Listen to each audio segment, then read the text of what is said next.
মিজান ভাইয়ের আগমন শুভেচ্ছা স্বাগতম।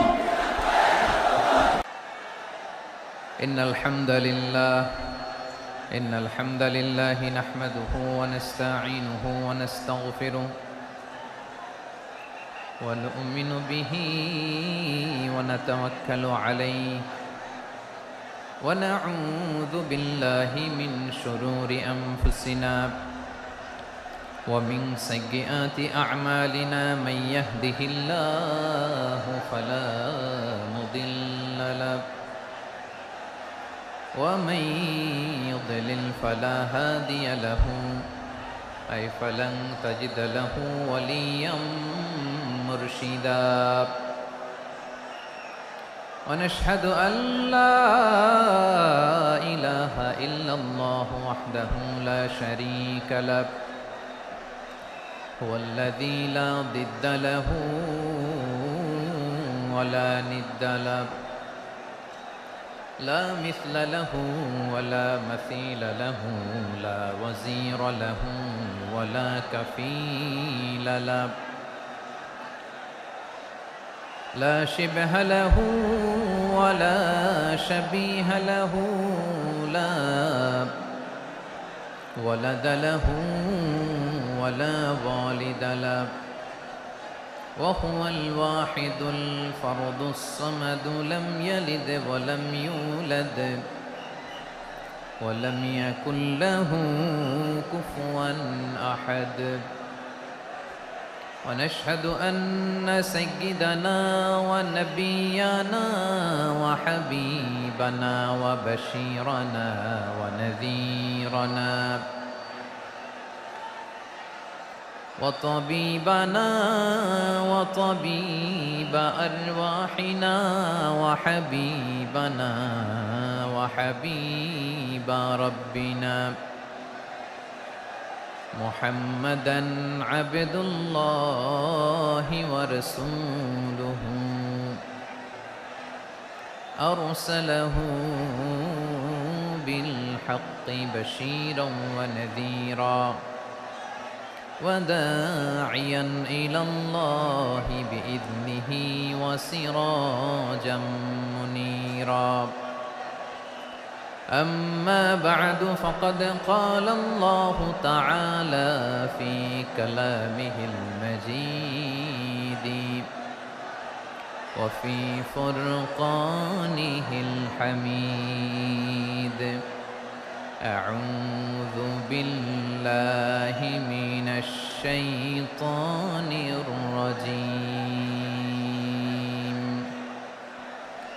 بسم الله الرحمن الرحيم ولقد كرمنا بني آدم وحملناهم في البر والبحر ورزقناهم من الطيبات وفضلناهم على كثير ممن خلقنا تفضيلا إن الله وملائكته يصلون على النبي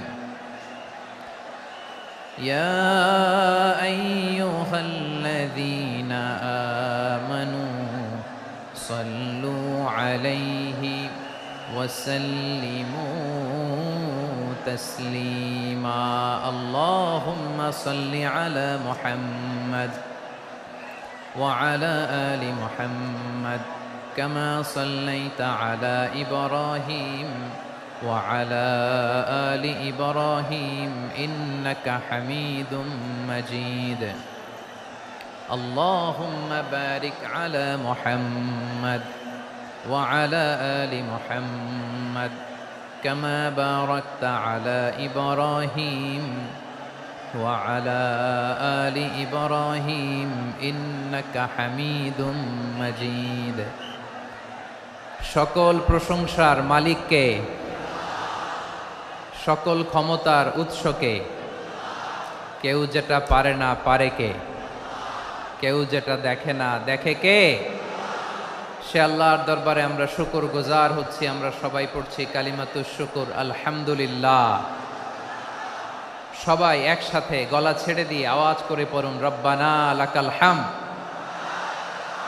হামদান কাসীরান তাইয়িবান মুবারাকান ফীহি ইয়া রাব্বি লাকাল হামদু কামা ইয়ানবাগি লিজালালি ওয়াজহিকা ওয়া আযীমি সুলতানিকা লাকাল হামদু বিল ঈমান লাকাল হামদু বিল ইসলাম লাকাল হামদু বিল কুরআন।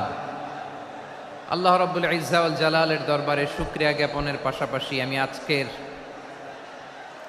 এই প্রোগ্রামের অর্গানাইজিং কমিটিকে অন্তরের অন্তঃস্থল থেকে ধন্যবাদ জানাতে চাই যে আদ-দ্বীন ফাউন্ডেশন অথরিটি তারা 3 দিন ব্যাপী যশোরের পুলের হাটে এরকম চমৎকার গোছানো ওয়েল অর্গানাইজড একটা তাফসীরুল কোরআনের প্রোগ্রামের আয়োজন করেছে। আমি আল্লাহর শুকরিয়া জ্ঞাপনের পাশাপাশি তাদেরকে আমার অন্তরের অন্তঃস্থল থেকে শুকরিয়া, ধন্যবাদ এবং মোবারকবাদ জানাতে চাই। আজকের প্রোগ্রামে উপস্থিত আছেন বৃহত্তর খুলনা বিভাগের ব্যবসায়ী ভাইয়েরা, কর্মজীবী ভাইয়েরা, ছাত্র ভাইয়েরা, পর্দার আড়ালে মহিলা প্যান্ডেলে আমার মায়েরা, বোনেরা। উপস্থিত আছেন কওমি মাদ্রাসার মুহতামিম বৃন্দ, আলিয়া মাদ্রাসার প্রিন্সিপাল হুজুর, শিক্ষকবৃন্দ, ছাত্রবৃন্দ, ইমাম সাহেব, খতিব সাহেব, মুয়াজ্জিন সাহেব, আইন শৃঙ্খলায় কর্মরত ভাইয়েরা, ভলান্টিয়ার্স, মিডিয়া কর্মী, সাংবাদিক বন্ধুরা, ইউটিউবার্স, আমি সবাইকে অন্তরের অন্তঃস্থল থেকে শুভেচ্ছা জানিয়ে শুরু করতে চাই। প্রিয় ভাইয়েরা, আমি জানি যশোরের মানুষ খুবই well civilised, they know manners, তারা ম্যানার জানে। অতিথির সাথে কেমন আচরণ করতে হয় যশোরের লোকেরা এটা জানে কি জানে না বলেন? মাশাআল্লাহ। স্টেজ থেকে ইনস্ট্রাকশন আসলে সেটা শুনতে হবে, না শুনলে আমিও বলতে পারবো না, আপনারাও উপকৃত হবেন না। কোটি কোটি টাকা ব্যয়, অনেক পরিশ্রম সাপেক্ষে, অনেক ওয়েল ডিজাইন করে ওনারা প্রোগ্রাম করেছেন। শেষ অধিবেশন যদি আপনারা ধাক্কা ধাক্কি বিশৃঙ্খলা করেন, বঞ্চিত হব, আমরা বঞ্চিত হব, আপনারা বঞ্চিত হবেন। মিডিয়া কর্মীদের মাধ্যমে দেশে বিদেশে কোটি কোটি দর্শক তারা বঞ্চিত হবে। আর যদি একটা নীরব, নিস্তব্ধ, নিঝুম পরিবেশ আমাকে উপহার দেন, আমি জনগুরুত্বপূর্ণ, যেটা রাষ্ট্রের জন্য গুরুত্বপূর্ণ, যেটা সামাজিকভাবে আমাদের জন্য গুরুত্বপূর্ণ, আমার ব্যক্তি জীবনের জন্য গুরুত্বপূর্ণ, গোটা মানবতার জন্য গুরুত্বপূর্ণ, এরকম কিছু বার্তা আজকের এই ঐতিহাসিক যশোরের প্রোগ্রামে আমি রাখতে চাই ইনশাআল্লাহ। কিন্তু সেজন্য সহযোগিতা করতে হবে। যে ডান দিকের ছেলেরা মাশাআল্লাহ বলার সাথে সাথে ঠান্ডা, কিন্তু এখানে এখনো ঠান্ডা হচ্ছে না। তোমরা ভলান্টিয়ারদের কথা শোনো, জায়গা না পেলে পেছনে যাও, ধাক্কাধাক্কি করো কেন ভাইয়েরা? এটা করো না। এই যে তোমাদেরকে দেখতে পাচ্ছি তো, একে অপরকে ধাক্কা ধাক্কি করে আমাকে দেখার চেষ্টা, পেছনে চলে যাও। Move move on, move, sit or move. আমি বারবার থামুন, চুপ করুন বলতে পারবো না। Sit or move on. 9টা প্যান্ডেল আছে, এখানে ধাক্কাধাক্কির কোনো মানি হয় না। তোমরা ধাক্কাধাক্কি করবা, এই জন্য প্যান্ডেল করা হয় নাই 9টা। বসো, কোনো কথা নাই, বসো বসো। কানগুলো খরগোশের কানের মতো খাড়া করো, কোনো আওয়াজ নাই, আওয়াজ নাই, কোনো আওয়াজ নাই। এই যে প্রিয় ভাইয়েরা, আল্লাহর ওয়াস্তে চুপ করুন। যশোরের ভাইয়েরা, আল্লাহর ওয়াস্তে চুপ করুন। আমি 10 থেকে 0 গুনবো, এরপরে যদি আওয়াজ হয় চলে যাব, আমি চলে যাব, কিন্তু কোনো আওয়াজ নাই। আমি কিছু জিজ্ঞেস করলে উত্তর দেওয়ার সময় গলা ফাটায় আওয়াজ করতে হবে, ঠিক কিনা? বাস, এর বাইরে আর আওয়াজ নাই। 10 থেকে 0 গুনবো, হয় বসো, নয় অন্য প্যান্ডেলে যাও, কোনো আওয়াজ হবে না। 10, 9, 8 7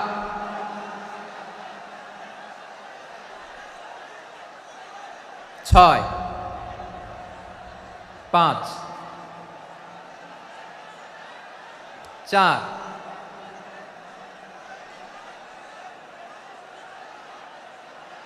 3 2 1 শূন্য। প্রিয় ভাইয়েরা, অনেক আলোচনা হয়েছে 3 দিন ব্যাপী। দেশ বরেণ্য প্রথিতযশা ওলামায়ে হজরতের মুখে আপনারা অসংখ্য কথা শুনেছেন। আমলের জন্য এগুলোই যথেষ্ট, নতুন করে আমার বলার কিছুর দরকার নাই। নতুন করে উপস্থাপনের মতো বলার মতো আমার কাছে কিছু নাইও। যা বলার 1500 বছর আগে আল্লাহ তাআলা উম্মাকে বলে দিয়েছেন, ঠিক কিনা? এমন কিতাব দান করেছে যে কিতাবে ভুল নাই, যতই পড়ি ততই শেখা যায়। বিয়ন্ডলেস, বাউন্ডলেস, বটমলেস, কুল কিনারা নাই, কুল কিনারা বিহীন সাগর। পড়েন সুবহানাল্লাহ। গত 3 দিন ধরে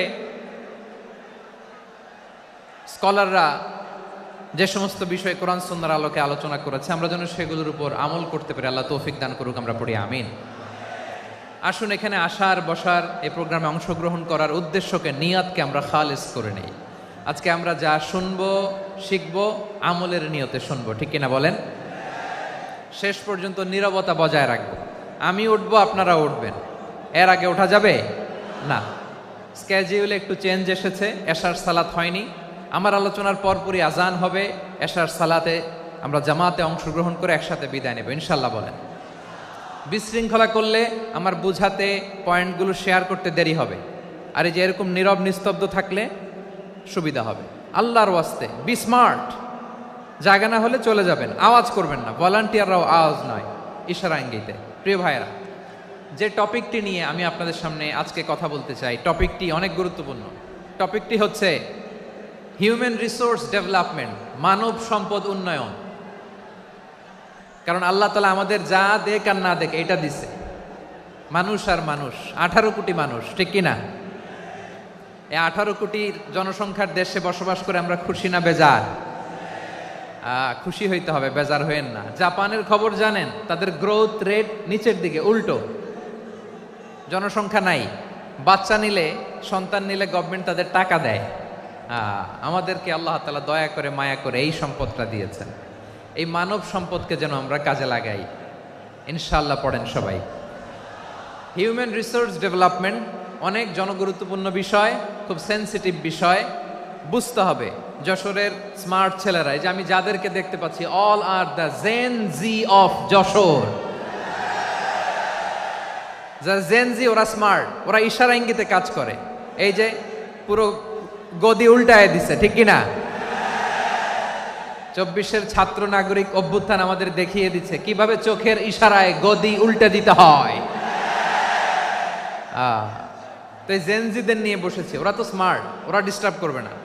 মেহরবানি করে আমার সাথে কানেক্ট করো, 1 to 1, brain to brain, eye to eye contact করো আমার সাথে। তাকাও, কষ্ট হলো আমার দিকে তাকাও, আওয়াজ করা যাবে না, আমার দিকে তাকাও।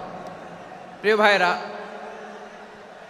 হিউম্যান রিসোর্স ডেভেলপমেন্টের ব্যাপারে কিছু কথা বলবো। এই যে আমাদের বিশাল জনসংখ্যা, এই জনসংখ্যাকে কি করে জনসম্পদে রূপান্তরিত করা যায় এ ব্যাপারে কথা বলবো। আমি সূরাতু বনী ইসরাইলের 70 নম্বর আয়াত তেলাওয়াত করেছি। এই আয়াতের আলোকে কিছু কথা আমি আপনাদের সামনে বলবো।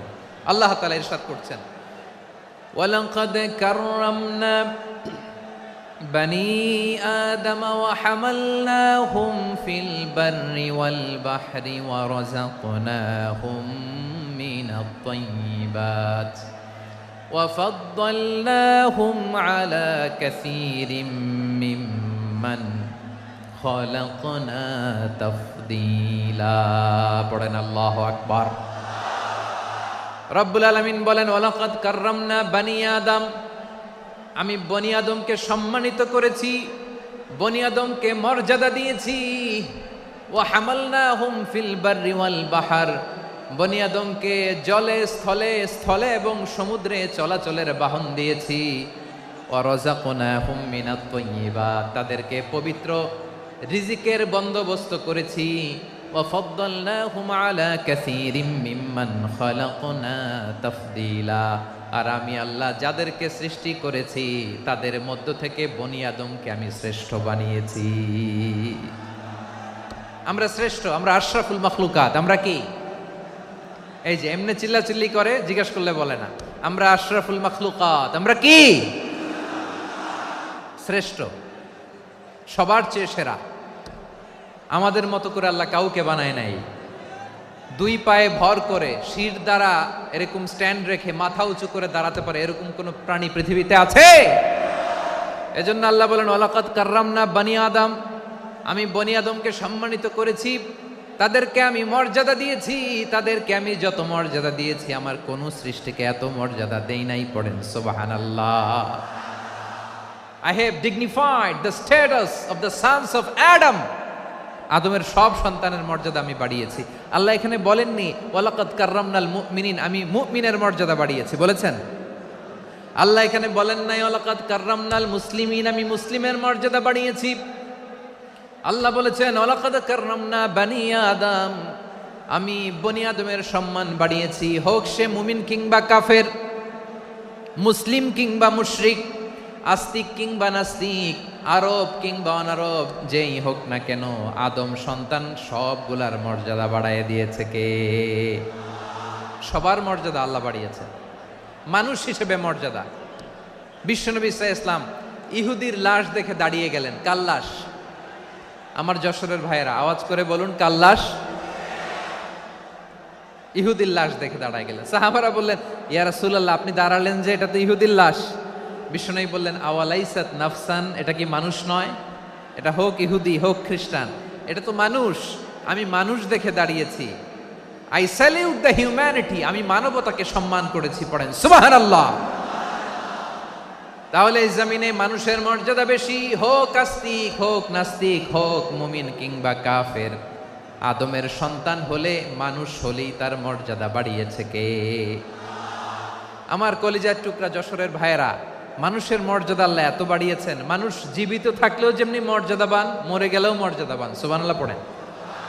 মানুষ মরে গেলে এই ডেড বডিটা কি হয়? পচে যায়, গলে যায়, মাটির সাথে মিশে যায়। তাই বলে আপনি ডেড বডির সাথে যাচ্ছে তাই করতে পারবেন না। পারবেন? কেউ যদি অন্যায় করে তাকে যদি আপনি শাস্তির আওতায় আনেন, যা মনে চায় করতে পারবেন না। তারা আগুন দিয়ে পোড়াতে পারবেন না, নাক কাটতে পারবেন না, কান কাটতে পারবেন না, অঙ্গ বিকৃতি করতে পারবেন না। কারণ মানব জাতির মর্যাদা স্বয়ং দিয়েছে কে? ডেড বডি পচে যাবে, গলে যাবে। তারপরে ইসলাম বলে না, খবরদার, এই মরা লাশটারও একটা মর্যাদা আছে না নাই? ইসলাম বলে এই লাশটা গলে যাবে, পচে যাবে, কিন্তু এটার অমর্যাদা করো না। কর্পূর দিয়ে, খেজুর পাতা দিয়ে এটাকে ওয়ার্ম ওয়াটার দিয়ে, গরম পানি দিয়ে ধৌত করো। সাদা শুভ্র ধবধবে কাপড় দিয়ে লাশটাকে তুমি কাভার করো। তারপরে খাটিয়ার মধ্যে লাশটাকে রেখে বিশাল একটা প্রোগ্রাম করো, একটা ফিউনারাল প্রোগ্রাম করো। ওই প্রোগ্রামের ডানে বায়ে পেছনে লাশটারে রাখলে হবে না, প্রোগ্রামের একেবারে সামনটাতে তুমি লাশটাকে রাখো। সুবহানাল্লাহ। একটা ফিউনারাল প্রোগ্রাম করতে হবে, তাকে শেষ বিদায় জানাতে হবে, যেটাকে আমরা জানাজা বলি। কি বলি? জানাজা মানে মাইয়েতের জন্য দোয়া, তার জন্য দোয়া করা হয়। তাকে একটা সিস্টেমেটিক অর্ডারে কবরে রাখা হয়, সুন্দরভাবে সেটাকে কবরস্থ করা হয়, মাটি দেয়া হয়, পানি দেয়া হয়। তার মানে মরে গেলেও মানুষের সম্মান বাড়ায় দিয়েছে কে? এজন্য আল্লাহ বললেন ওয়ালাকাদ কাররামনা বানি আদম, বনি আদমের সম্মান মর্যাদা আমি আল্লাহ বাড়িয়ে দিয়েছি। মানুষের সম্মানে তুমি কখনো আঘাত করো না, ঠিক কি না? তাহলে ভাই, প্রথম মেসেজ হচ্ছে, the first and foremost message tonight to the people of Jashore. আল্লাহ বলেন I have dignified the status of son of Adam, আমি বনি আদম সবার মর্যাদা বাড়িয়ে দিয়েছি। হোক আস্তিক নাস্তিক, হোক কাফের কিংবা মুশরিক, তার মর্যাদা বাড়াই দিছে কে? যখন বন্যা হয় আমরা ত্রাণ নিয়ে যাই, আমরা শুধু মুসলমানদেরকে ত্রাণ দেই নাকি? হ্যাঁ, আমরা মুসলমানকেও দেই, অমুসলমানকেও দেই, হিন্দুকেও দেই, বৌদ্ধকেও দেই। যেখানেই মানবতা বিপন্ন সেখানে ইসলামের হেল্পিং হ্যান্ড আছে না নাই? সুবহানাল্লাহ। কি দিন আমরা পেয়েছি, কি বিধান আমরা পেয়েছি। ওয়ালাকাদ কাররামনা বানি আদম। আমি বনি আদমকে সম্মানিত করেছি। এরপর আল্লাহ বললেন ওয়া হামালনাহুম ফিল বাররি ওয়াল বাহার, মানুষকে স্থলে এবং সমুদ্রে চলাচলের বাহন আমি দিয়েছি। স্থলে কিভাবে চলবে, জলে কিভাবে চলবে, এই বাহনের ব্যবস্থা করেছে কে? এই জেনজি, এই স্যামড়া, ইরাম করতেছো কিসের জন্য? হ্যাঁ, ইরাম করলে চলবি? হ্যাঁ, বস বস বস বস, আওয়াজ করতেছো কেন? দিবা না, কথা বলতে দিবা না আমাকে? তো এইটা বুঝি তোমাদের ভালোবাসার নমুনা? তোমাদের ভালোবাসার কারণে যদি আমি কোথাও দাঁড়াতেই না পারি, কোথাও বসতে না পারি, কোথাও দুটা কথা বলতে না পারি, এই ভালোবাসা দিয়ে কি হবে আমার? বরং ঘামতে ঘামতে ঘর্মাক্ত হব, রক্তাক্ত হব। কিন্তু সেন্ট্রাল থেকে, সেন্ট্রালি যে ইনস্ট্রাকশন আসবে, সেই ইনস্ট্রাকশনের এক চুল আমরা ডানে বায়ে যাব না। এইটা গণজাগরণের জন্য এইটা দরকার, ইসলামী বিপ্লবের জন্য এইটা দরকার। তো আধা ঘন্টা ধরে যদি তোমাদেরকে থামানোই না যায়, এই লস্কর দিয়ে আমি কি করব? আল্লাহর ওয়াস্তে নো নো নো স্লোগান, চুপচাপ একেবারে আমার দিকে তাকাও।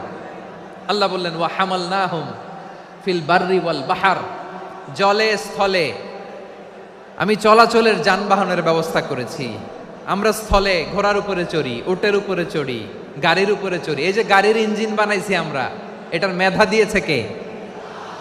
আবার সাগরের মধ্যে আমরা নৌযান, জলযান, বড় বড় জাহাজ দিয়ে এক মহাদেশ থেকে আরেক মহাদেশ যাই, এক দেশ থেকে মালামালগুলো আরেক দেশে পাঠাই। সাগরের ভেতরে নৌকাগুলোরে ধরে রাখলো কে? ওয়াল ফুলকিল্লাতি তাজরি ফিল বাহরি বিমা ইয়ানফাউন নাস, মানুষের উপকার আছে এরকম সরঞ্জামাদি নিয়ে সাগরের উপরে বিশাল বিশাল জলযানগুলো চলে। এগুলো ডুবে যায় না, কাত হয়ে যায় না, পড়ে যায় না। এগুলোকে স্থিতিস্থাপকতাকে ঠিক করে রাখলো কে? আপনারা জাহাজ দেখেছেন? জাহাজ, হ্যাঁ, বাড়ি চট্টগ্রাম হইলে দেখতে পারতেন। দেখছেন? বিশাল বিশাল জাহাজ, বিশাল জাহাজ মালামাল নিয়ে এক মহাদেশ থেকে আরেক মহাদেশে যায়। গত মাসে আমার জাপান সফর ছিল। এই যে বাংলাদেশে যে গাড়িগুলো চালান, বেশিরভাগ গাড়ি আসে কিন্তু জাপান থেকে।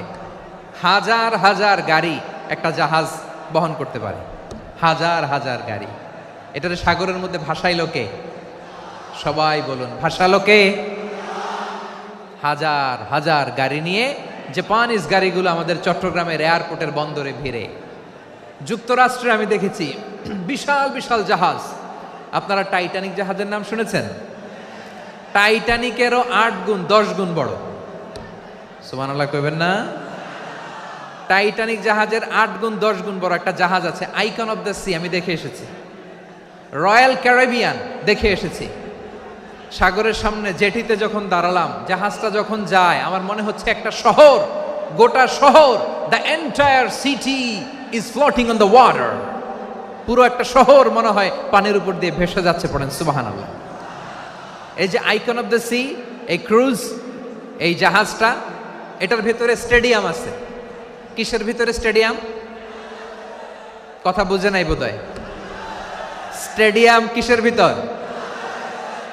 সুইমিং পুল আছে, শপিং মল আছে, রেস্টুরেন্ট আছে, ক্লাব আছে, 3000 4000 রুম বিশিষ্ট, কক্ষ বিশিষ্ট হোটেল আছে।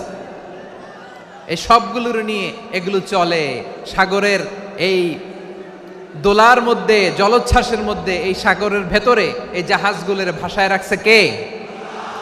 সূরাতুর আর রহমানে আল্লাহ তাআলা বললেন ওয়ালাহুল জাওয়ারিল মুনশাআতু ফিল বাহরি কাল আ'লাম ফাবিআইয়ি আলা, সবাই পড়েন, ফাবিআইয়ি আলাই রাব্বিকুমা তুকাযযিবান।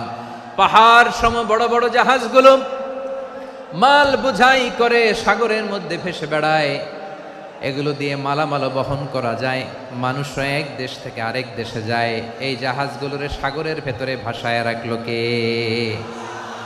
এই আয়াতের ভেতরে আল্লাহ তাআলা সূরাত বানী ইসরাঈলের এই চমৎকার আয়াতের ভেতরে আল্লাহ তাআলা বেসিকলি মানব জাতির প্রতি তার 4টি স্পেশাল অনুগ্রহের কথা বলেছেন। কয়টি? দুইটা বলে ফেলছি। এক নাম্বার ওয়ালাকাদ কাররামনা বানি আদম, আমি বনি আদমের সম্মান বাড়াইছি। নাকি মুসলমানদের, নাকি মুসল্লিদের? কার সম্মান বাড়িয়েছি? বনি আদমের। তাহলে human dignity, the first part of the verse talks about the human dignity. দুই নাম্বার অংশে আল্লাহ তাআলা বললেন ওয়া হামালনাহুম ফিল বাররি ওয়াল বাহর, স্থলে এবং সমুদ্রে আমি তাদের জন্য চলাচলের বাহন দিয়েছি। সুবহানাল্লাহ। তার মানে smooth movement on land and sea, জলে এবং স্থলে যাতে আমরা স্মুথলি মুভ করতে পারি আল্লাহ তাআলা দিয়েছেন। তিন নম্বরে আল্লাহ তাআলা বললেন ওয়া রাযাকনাহুম মিনাত তাইয়্যিবাত, মানুষের জন্য আমি পবিত্র রিজিকের ব্যবস্থা করেছি। জলে এবং স্থলে যত প্রাণী আছে সবগুলা প্রাণীকে রিজিক দেয় কে? আমাদেরকে রিজিক দেয় কে? সাগরের মাছগুলোকে, বড় বড় তিমি মাছগুলোরে রিজিক দেয় কে? বাতাসের মধ্যে ভেসে বেড়ানো বড় বড় পাখিগুলো, স্ক্যান্ডিনেভিয়ান কান্ট্রি থেকে লক্ষ লক্ষ কোটি কোটি পাখিগুলো যে এক দেশ থেকে আরেক দেশে ট্রান্সফার হয়, এগুলোর রিজিক দেয় কে? রব্বুল আলামিন বলেন ওয়ামা মিন দাব্বাতিন ফিল আরদি ইল্লা আলাল্লাহি রিজকুহা ওয়া ইয়ালামু মুস্তাকাররাহা ওয়া মুস্তাওদাআহা কুল্লুম ফি কিতাবিম মুবিন। আল্লাহু আকবার। রব্বুল আলামিন বলেন ভূপৃষ্ঠে বিচরণশীল যত প্রাণী আছে সব প্রাণীগুলোকে আমি আল্লাহ আমার নিজের কুদরতে রিজিকের বন্দোবস্ত করি। এই প্রাণীগুলো কোথায় থাকে, কোথায় যায়, সব জায়গায় আমি রিজিক পৌঁছে দেই। রিজিক কেউ দিতে পারে না, রিজিকের মালিক কে? রিজিকের মালিক তিনি আল্লাহ। এজন্য আল্লাহ তাআলা বললেন ওয়া রাযাকনাহুম মিনাত তাইয়্যিবাত। এরপরে আল্লাহ বললেন ওয়া ফাদ্দালনাহুম আলা কাসীরিম মিম্মান খালাকনা তাফদীলা। আমি যত প্রাণী সৃষ্টি করেছি সকল প্রাণীর মধ্যে মানুষের মর্যাদা শ্রেষ্ঠত্ব আমি দিয়েছি। সুবহানাল্লাহ পড়েন। তাহলে এক নম্বরে আল্লাহ বললেন আমি বনি আদমের মর্যাদা বাড়ালাম। এরপরে বললেন স্থলে এবং সমুদ্রে চলাচলের জন্য যানবাহন দিলাম। তিন নম্বরে আল্লাহ বললেন পবিত্র রিজিকের ব্যবস্থা করে দিলাম। এরপরে আল্লাহ বললেন যত প্রাণী আছে, সৃষ্টি আছে, সবগুলার উপরে আমি মানুষকে শ্রেষ্ঠত্ব দিলাম। সুবহানাল্লাহ। তাহলে সবচেয়ে বেশি শ্রেষ্ঠত্ব মানুষের। কার? মানুষের। শুধু তাই নয় প্রিয় ভাইরা, আকাশ এবং জমিনে যা কিছু আছে সবকিছু মানুষের জন্য, মানুষের কল্যাণে, মানুষের প্রয়োজনে, মানুষের বশীভূত করে সৃষ্টি করেছেন কে? রব্বুল আলামিন বলেন হুয়াল্লাযী খালাকা লাকুম মা ফিল আরদি জামিআ। এই জমিনের মধ্যে যা কিছু আমি আল্লাহ সৃষ্টি করেছি সব কিছু আমি মানুষের জন্য সৃষ্টি করেছি। পড়েন সুবহানাল্লাহ। হুয়াল্লাযী খালাকা লাকুম মা ফিল আরদি জামিআ, যা আছে সব আমাদের জন্য, সব আমাদেরকে সার্ভিস দেওয়ার জন্য, আমাদের উপকারের জন্য, আমাদের কল্যাণের জন্য। আওয়াজ করে সবাই পড়ুন আল্লাহু আকবার।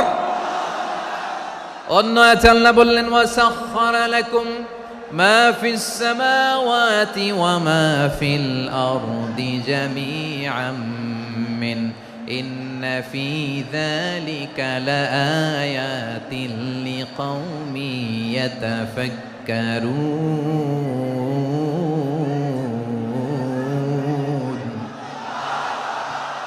প্রথমে আয়াতে আল্লাহ বললেন জমিনে যা আছে সব তোমাদের কল্যাণে আমি সৃষ্টি করলাম। এরপরে আল্লাহ বললেন আকাশেও যা আছে সব তোমাদের জন্য সৃষ্টি করলাম, তোমাদের অনুগত বানায় দিলাম। পড়েন সুবহানাল্লাহ। মানুষের কি ব্রেইন দেখেন, মানুষ জমিন ছেড়ে আকাশে চলে যায়। পাখি দেখে মানুষের শখ হলো পাখি যেহেতু উঠতে পারে আমরাও পারবো। অরবিল রাইট, উইলবার রাইট, দুই ভাই মিলে আঁকাঝোঁকা করতে করতে করতে করতে প্লেন বানায় ফেললো। কোন সুবহানাল্লাহ। এখন পাখিও ওরে, আমরাও ওরি।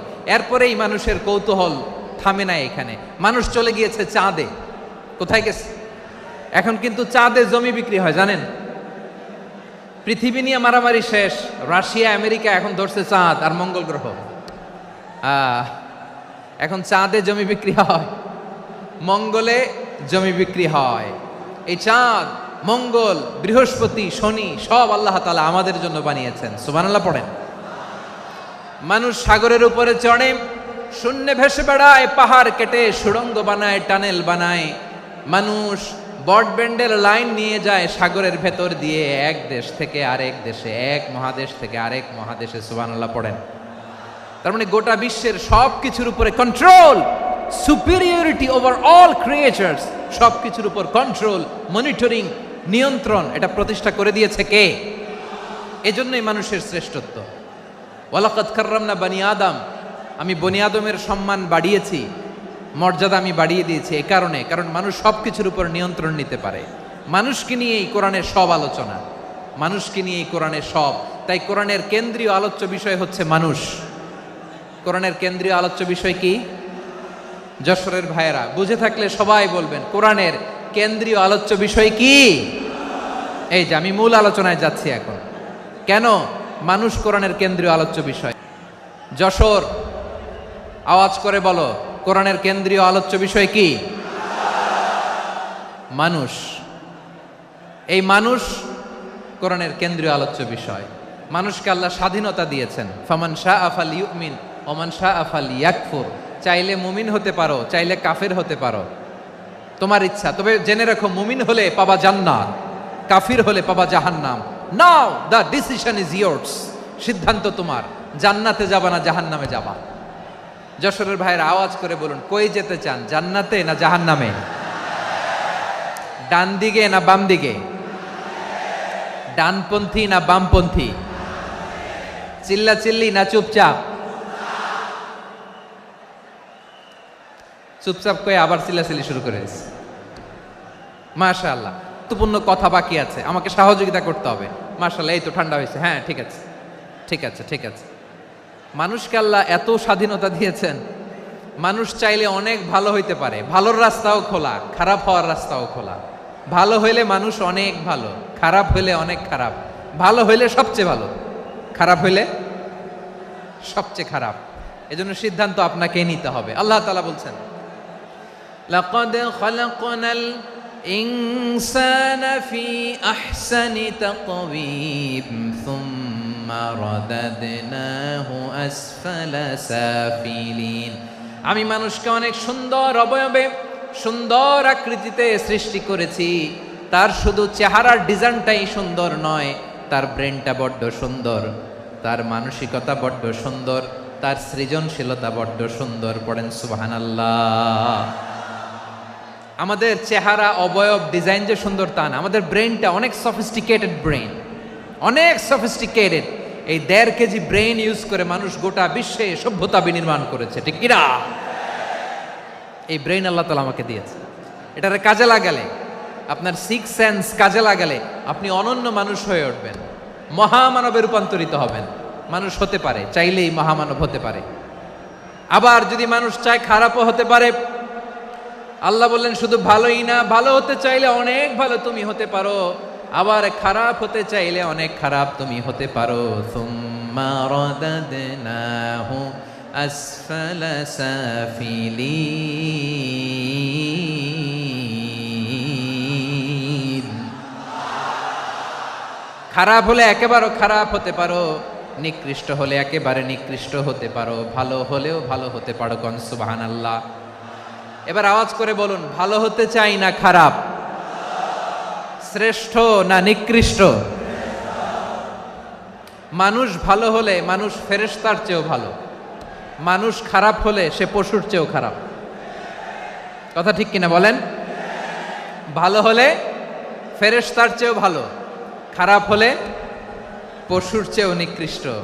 তার মানে শ্রেষ্ঠত্বে, মানুষ শ্রেষ্ঠত্বে ফেরেশতাকে হার মানায়, আর অধপতনে শ্রেষ্ঠত্বে ফেরেশতাকে ছাড়িয়ে যায়, আর অধপতনে পশুকেও হার মানায়। আই রিপিট, আমি আবারও বলছি, মানুষ শ্রেষ্ঠত্বে ফেরেশতাকে ছাড়িয়ে যায়, আর অধপতনে সে পশুকেও হার মানায়। আওয়াজ করে বলতে হবে ঠিক কিনা? এটার প্রমাণ কি? মানুষ শ্রেষ্ঠ হইলে যে ফেরেশতার চেয়েও সেরা, তার প্রমাণ কি? আল্লাহ তাআলা বলছেন, ওয়া ইয কুলনা লিল মালাইকাতি ইসজুদু লিআদাম ফাসাজাদু ইল্লা ইবলিস আবা ওয়াস্তাকবারা ওয়া কানা মিনাল কাফিরিন। আল্লাহ বলেন, স্মরণ করো সে সময়ের কথা যখন আমি ফেরেশতাদেরকে বললাম, ও ফেরেশতারা আদমকে সেজদা দাও। সব ফেরেশতারা সম্মান সূচক সেজদা আদমকে দিল।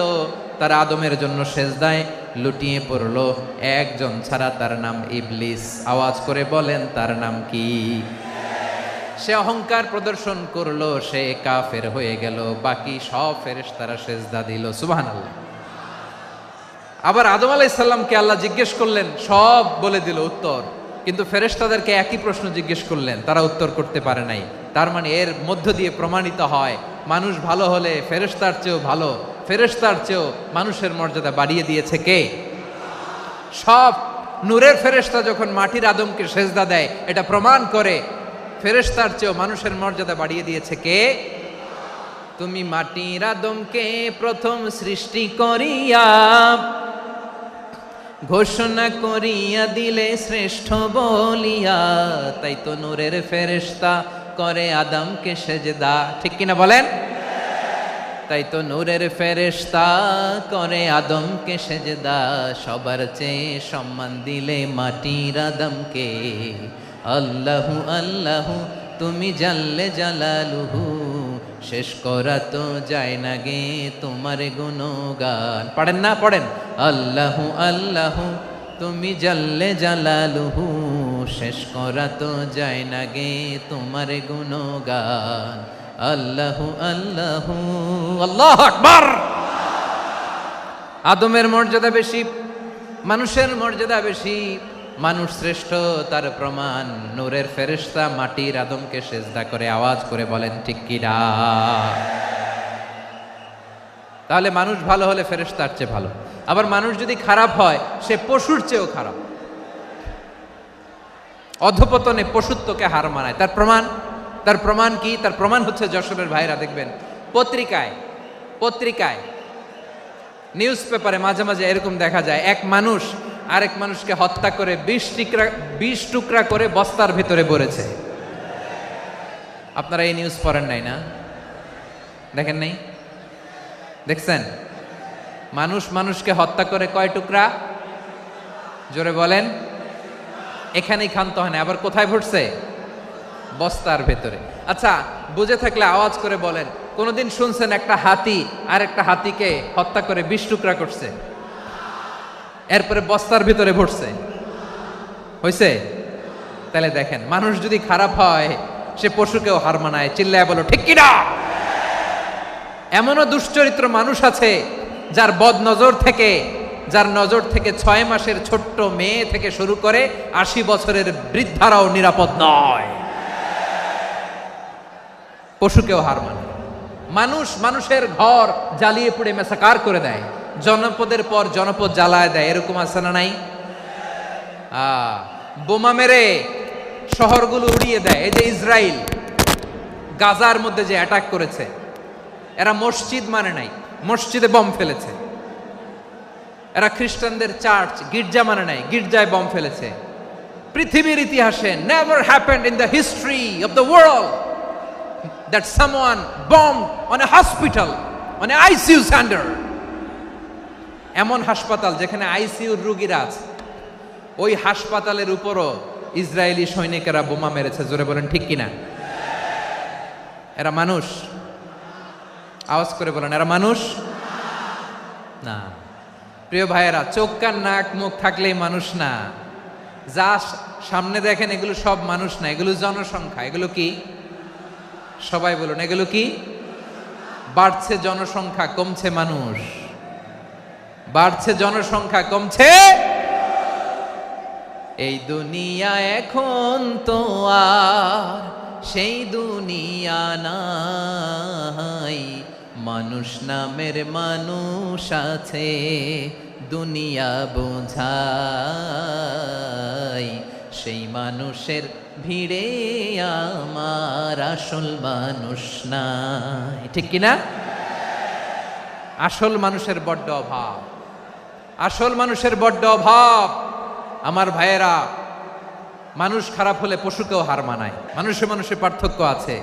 নাক কান চোখ মুখ থাকলেই মানুষ নয়। বাড়ছে জনসংখ্যা, কমছে মানুষ, চিল্লায় বলো ঠিক কিনা? তাহলে আমরা বুঝলাম মানুষ ভালো হলে অনেক ভালো, খারাপ হলে অনেক খারাপ।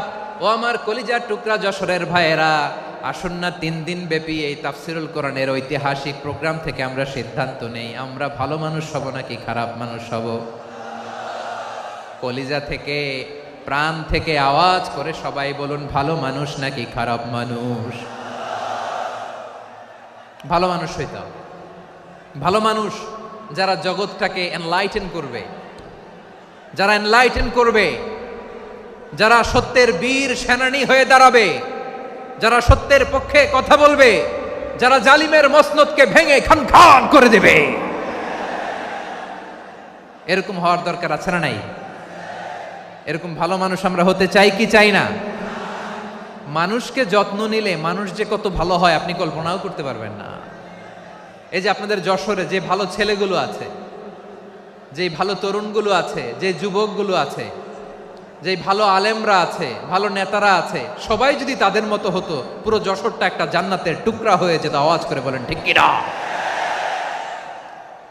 মানুষকে নার্চারিং করলে, মানুষকে পলিশ করলে, মানুষকে গ্রুমিং করলে, মানুষকে সঠিক তারবিয়া দিলে মানুষ অনন্য হয়ে ওঠে। প্রতিটি মানুষ অনন্য। আমি অনন্য, আপনি অনন্য, আমরা সবাই অনন্য। সুবহানাল্লাহ বলেন। মানুষকে আল্লাহ তাআলা দিয়েছেন অসীম ক্ষমতা, অসীম ক্ষমতা। সুবহানাল্লাহ। একটা মানুষ পারে না এমন কিছু নাই, একটা মানুষ পারে না এমন কিছু নাই। বিশ্বাস করতে হবে, মানুষ যা কল্পনা করতে পারে ওইটা মানুষ করে দেখাতে পারে। যশোরের ভাইয়ের, আই রিপিট, আমি আবারও বলছি, এই চিল্লাচিল্লি করলে আমার এই গুরুত্বপূর্ণ কথা তোমরা মিস করবা, মিস করবা। কপাল পড়া হয়েও না, আওয়াজ করে কপাল পড়া হবে না। আমার দিকে তাকাও। মানুষ, মানুষ যা কল্পনা করতে পারে সেটা মানুষ করে দেখাতে পারে। তুমি তোমার কল্পনার রাজ্যকে সাজাও, তোমাকে হারাতে পারে এমন কোন শক্তি আল্লাহর জমিনে নাই। তোমার কি শক্তি, কি সম্ভাবনা তুমি জানোই না মিয়া। তুমি এদিকে তাকাও কেন? তোমার রাস্তা তো ওই দূরে। তুমি কোথায় যাবে, আল্লাহ তোমার টেনে কোথায় নিয়ে যাবে তুমি কিছুই জানো না। Plan big, dream big. কল্পনার শক্তিকে বড় করো। মানুষ যা কল্পনা করতে পারে মানুষ তা করে দেখাতে পারে। মানুষের কাছে অসাধ্য কিছু নাই মৃত্যু ছাড়া, অ্যাকসেপ্ট ডেথ।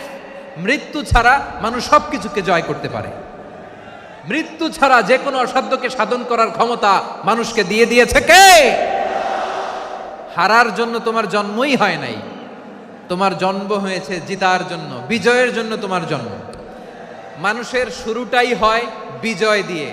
যশোর, আওয়াজ করে বলো, মানুষের শুরু হয় কি দিয়ে?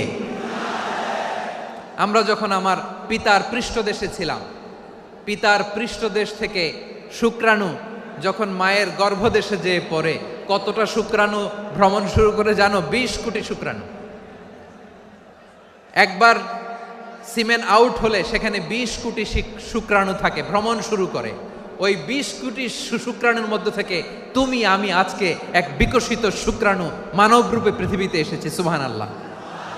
ওই 20 কোটি শুক্রাণুর প্রতিযোগিতায় সবাইরে পেছনে ফেলে সেদিন আমি সফল হয়েছিলাম, সেদিন আমি বিজয়ী হয়েছিলাম। সেদিন আমি এত ছোট ছিলাম মাইক্রোস্কোপ দিয়েও আমার অস্তিত্ব টের পাওয়া যায় না। আমি এত তুচ্ছ ছিলাম, নগণ্য ছিলাম। আমার কান ছিল না, আমার চোখ ছিল না, আমার হাত ছিল না, আমার জন্য রিকমেন্ডেশন করার মতো মামু ছিল না, খালা ছিল না, কেউ ছিল না। তারপরেও ওই প্রতিযোগিতায়, ওই কম্পিটিশনে যখন আমারে কেউ হারাতে পারে নাই, আল্লাহর জমিনেও আমারে কেউ হারাতে পারে না। হারার জন্য তোমার জন্মই হয় নাই, তুমি আসছোই জিতার জন্য। সুবহানাল্লাহ। বিশ্বনবী বলেন, আন্নাসু মাআদিন কামাআদিনি যাহাবি ওয়াল ফিদ্দা খিয়ারুহুম ফিল জাহিলিয়াতি খিয়ারুহুম ফিল ইসলাম। Peoples are like mines of gold and silver. সোনার খনি, রূপার খনি, এর চেয়েও বড় খনি হচ্ছে এই মানব সম্পদের খনি। আওয়াজ করে বলেন আল্লাহু আকবার। আল্লাহ তাআলা এই সম্পদ আমাদেরকে দিয়েছে। বিশ্বনবী বলেন, মানুষ হচ্ছে খনির মতো। খিয়ারুহুম ফিল জাহিলিয়াতি খিয়ারুহুম ফিল ইসলাম। জাহিলি যুগে যারা সেরা, ইসলামেও তারা সেরা। ইদা ফাকুহু, যদি তারা বুঝবান হয় তাহলে তাদেরকে সেরা বানায় দিবে কে? তাহলে মানুষের চেয়ে সেরা কেউ হতে পারে? মানুষের চেয়ে অনন্য কেউ হতে পারে? মানুষকে কেউ হারাতে পারে? আওয়াজ করে বলো, তোমাকে কেউ হারাতে পারবে? এই সাহস জাগছে আজকের আলোচনা থেকে। আমি তুমি অনন্য, আমাকে তোমাকে হারায় দেওয়া এত সহজ না, ঠিক কিনা? একটা কথা জীবনের সাথে সেট করে নিতে হবে, আমি জিতি নয় শিখি, আমি কখনো হারি না। জীবনের সাথে সেট করে নাও, জেনজি অফ জেসর, আমি কখনো হারি না, আমি হয় জিতি নয় শিখি। চিল্লায় বলো ঠিক কিনা? আমি কখনো হারি না, আমার হারানো এত সোজা না। কি সাহস জাগছে? বুকে সাহস জাগছে? তাকবীর পড়ো, লিল্লাহে তাকবীর। তাহলে বিশ্বনবী বললেন নাসু মাআদিন, মানুষ হচ্ছে খনি। এই ধাক্কা ধাক্কি আমি জানি এগুলো ভালোবাসার ধাক্কা ধাক্কি, এজন্য আমি সহ্য করে নেই। এগুলো যে ভালোবাসার ধাক্কা ধাক্কি এটা আমরা বুঝি। পৃথিবীর কোনো আইন, সিকিউরিটি, প্রটোকল দিয়ে এটারে মানানো যাবে না, কারণ এটা তো ভালোবাসা, লাভ। লাভ কোনো আইন কানুন দিয়ে বাধা যায় না, মানানো যায় না, ঠিক কিনা বলো?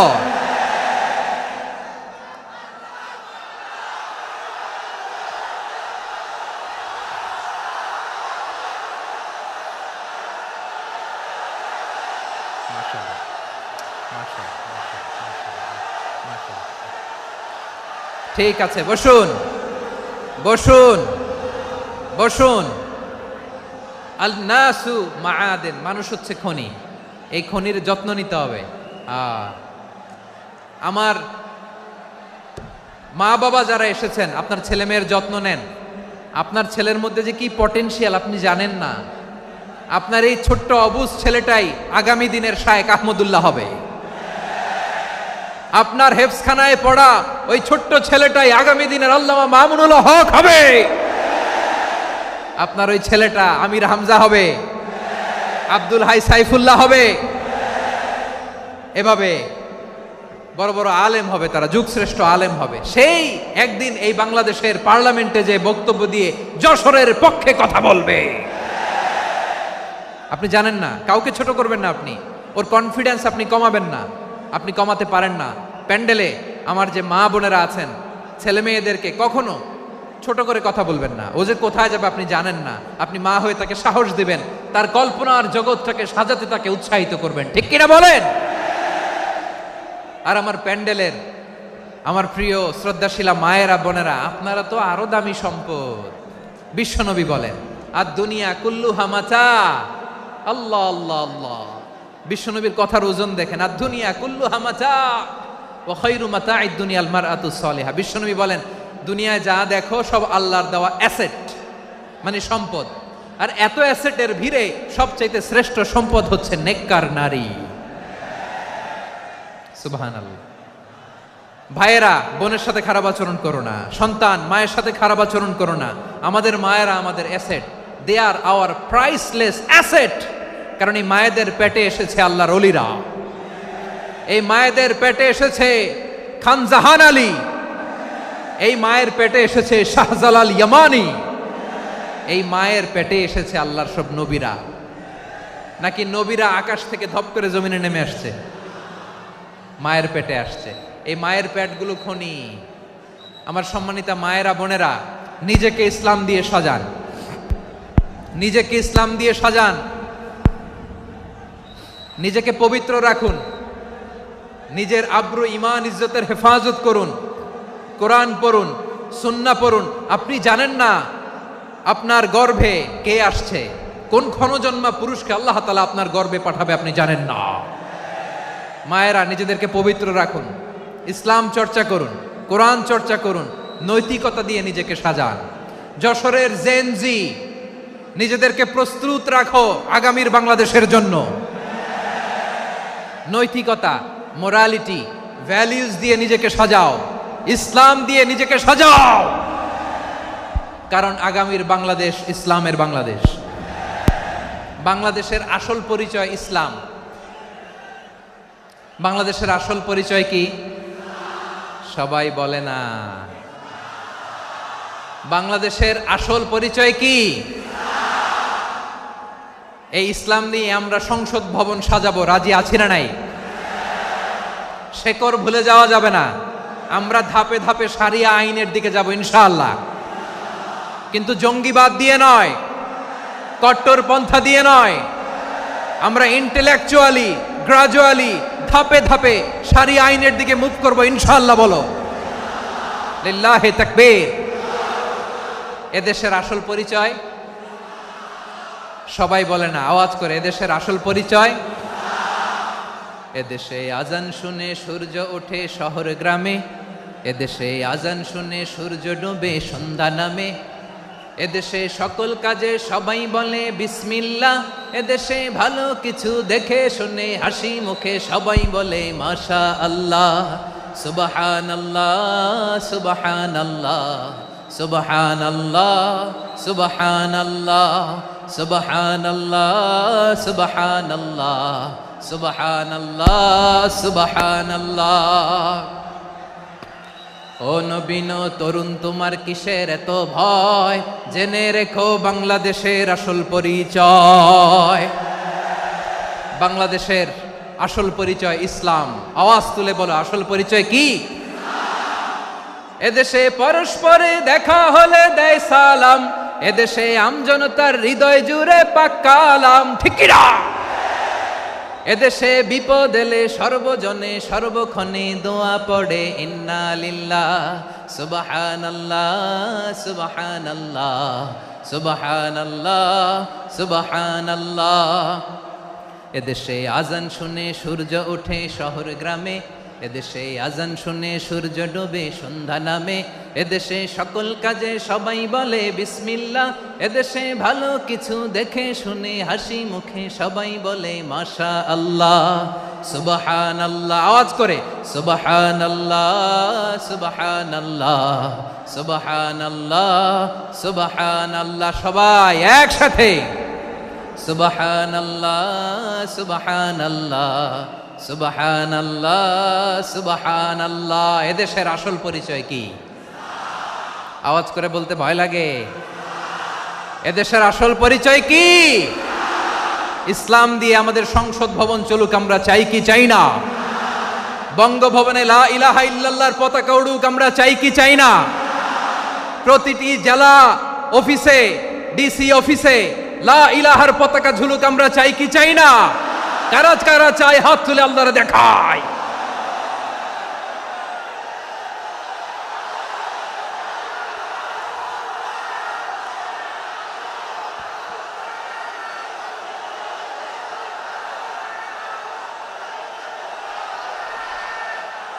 মাশাআল্লাহ মাশাআল্লাহ মাশাআল্লাহ মাশাআল্লাহ। যশোর, আওয়াজ করে বলো, ভালো মানুষ না খারাপ মানুষ? বুঝে বলছো তো? মানুষ ভালো হলে যে কত ভালো। এই মানুষকে যত্ন নিলে, মানুষকে মানুষ বানালে যে সে কি হতে পারে শুনবা? হ্যাঁ, নাকি মোনাজাত দিয়ে দিব? শুনবা? তাহলে থামতে হবে। থামো, আমি যখন বলবো থামো থামো, তাকবীরের সময় দিলে তাকবীর, থামো থামো। মানুষকে যত্ন নিলে, এই এদিকে এদিকে, ড্রোন নামায় ফেলো। হয়েছে, ড্রোনের ফুটেজ হয়ে গেছে, এবার ড্রোন নামায় ফেলো, আমার দিকে তাকাও। মানুষকে, তোমরা এদিক সেদিক তাকালে তো গুরুত্বপূর্ণ পয়েন্ট মিস হয়ে যাবে। এদিকে এদিকে, হ্যাঁ মাসা, ঠিক আছে, এদিকে। মানুষকে যত্ন নিলে মানুষের মধ্যে যারা কি পটেনশিয়াল রেখেছে। আমি জাপানের দুইটা উদাহরণ দেই। জাপানের, এই এই এভাবে এভাবে হবে, হয় বসো নয় পেছনে, কথা নাই, কথা তো বলাই যাবে না, হারাম কথা বলা। আজকে একেবারে চুপ, আজকের জন্য হারাম করে দিছে আমি, এই কিছু সময়ের জন্য একেবারে নিষিদ্ধ। জাপানের দুইটা উদাহরণ দেই, খেয়াল করে একটু শুনেন, বুঝবেন। আল্লাহ, 2022 সালে জাপানের সাথে জার্মানির খেলা, ফিফা ওয়ার্ল্ড কাপ 2022। এক পক্ষে জাপান, আরেক পক্ষে কোন দেশ? কথা শোনে নাই। এক পক্ষে কোন দেশ? আরেক পক্ষে সবাই। এক পক্ষে আরেক পক্ষে। ওই খেলায় জিতেছিল জাপান, জিতেছিল 22 সালের এই ফিফা ওয়ার্ল্ড কাপে। জাপান ফুটবল খেলায় জিতে, as a part of their celebration তারা খেলার পরে পুরো স্টেডিয়ামটারে ক্লিন করে, the fan base of Japan, লক্ষ লক্ষ মানুষ খেলা দেখতে যায়, তো এত ডাস্টবিনও তো নাই, তো যারা ডাস্টবিনে জায়গা পায় নাই তারা এই যে চকলেটের প্যাকেট, পানির বোতল, চিপসের প্যাকেট তারা এদিকে সেদিকে রেখে দিয়েছে। জাপানের ভক্তরা, জাপানের ফলোয়াররা as a part of their celebration তারা খেলার পরে পুরো স্টেডিয়ামের সব ময়লা আবর্জনা ক্লিন করে তারপরে বিদায় নিয়েছে। তাদেরকে কি ক্লিন করার দায়িত্ব দেয়া হয়েছিল? এই যশোর, জাপানের যে ছেলেরা খেলা দেখতে গেছিল ওদেরকে কি ক্লিন করার দায়িত্ব দিছিল? তারা কি স্টেডিয়ামের পরিচ্ছন্নতা কর্মী? তাদের আকল, তাদের সিক্স সেন্স তাদেরকে বলেছে। ছোটবেলা থেকে জাপান গভর্নমেন্ট ওদেরকে এত পরিচ্ছন্নতা শেখায়, ক্লিনলিনেস অ্যাওয়ারনেস ক্যাম্পেইন করায়।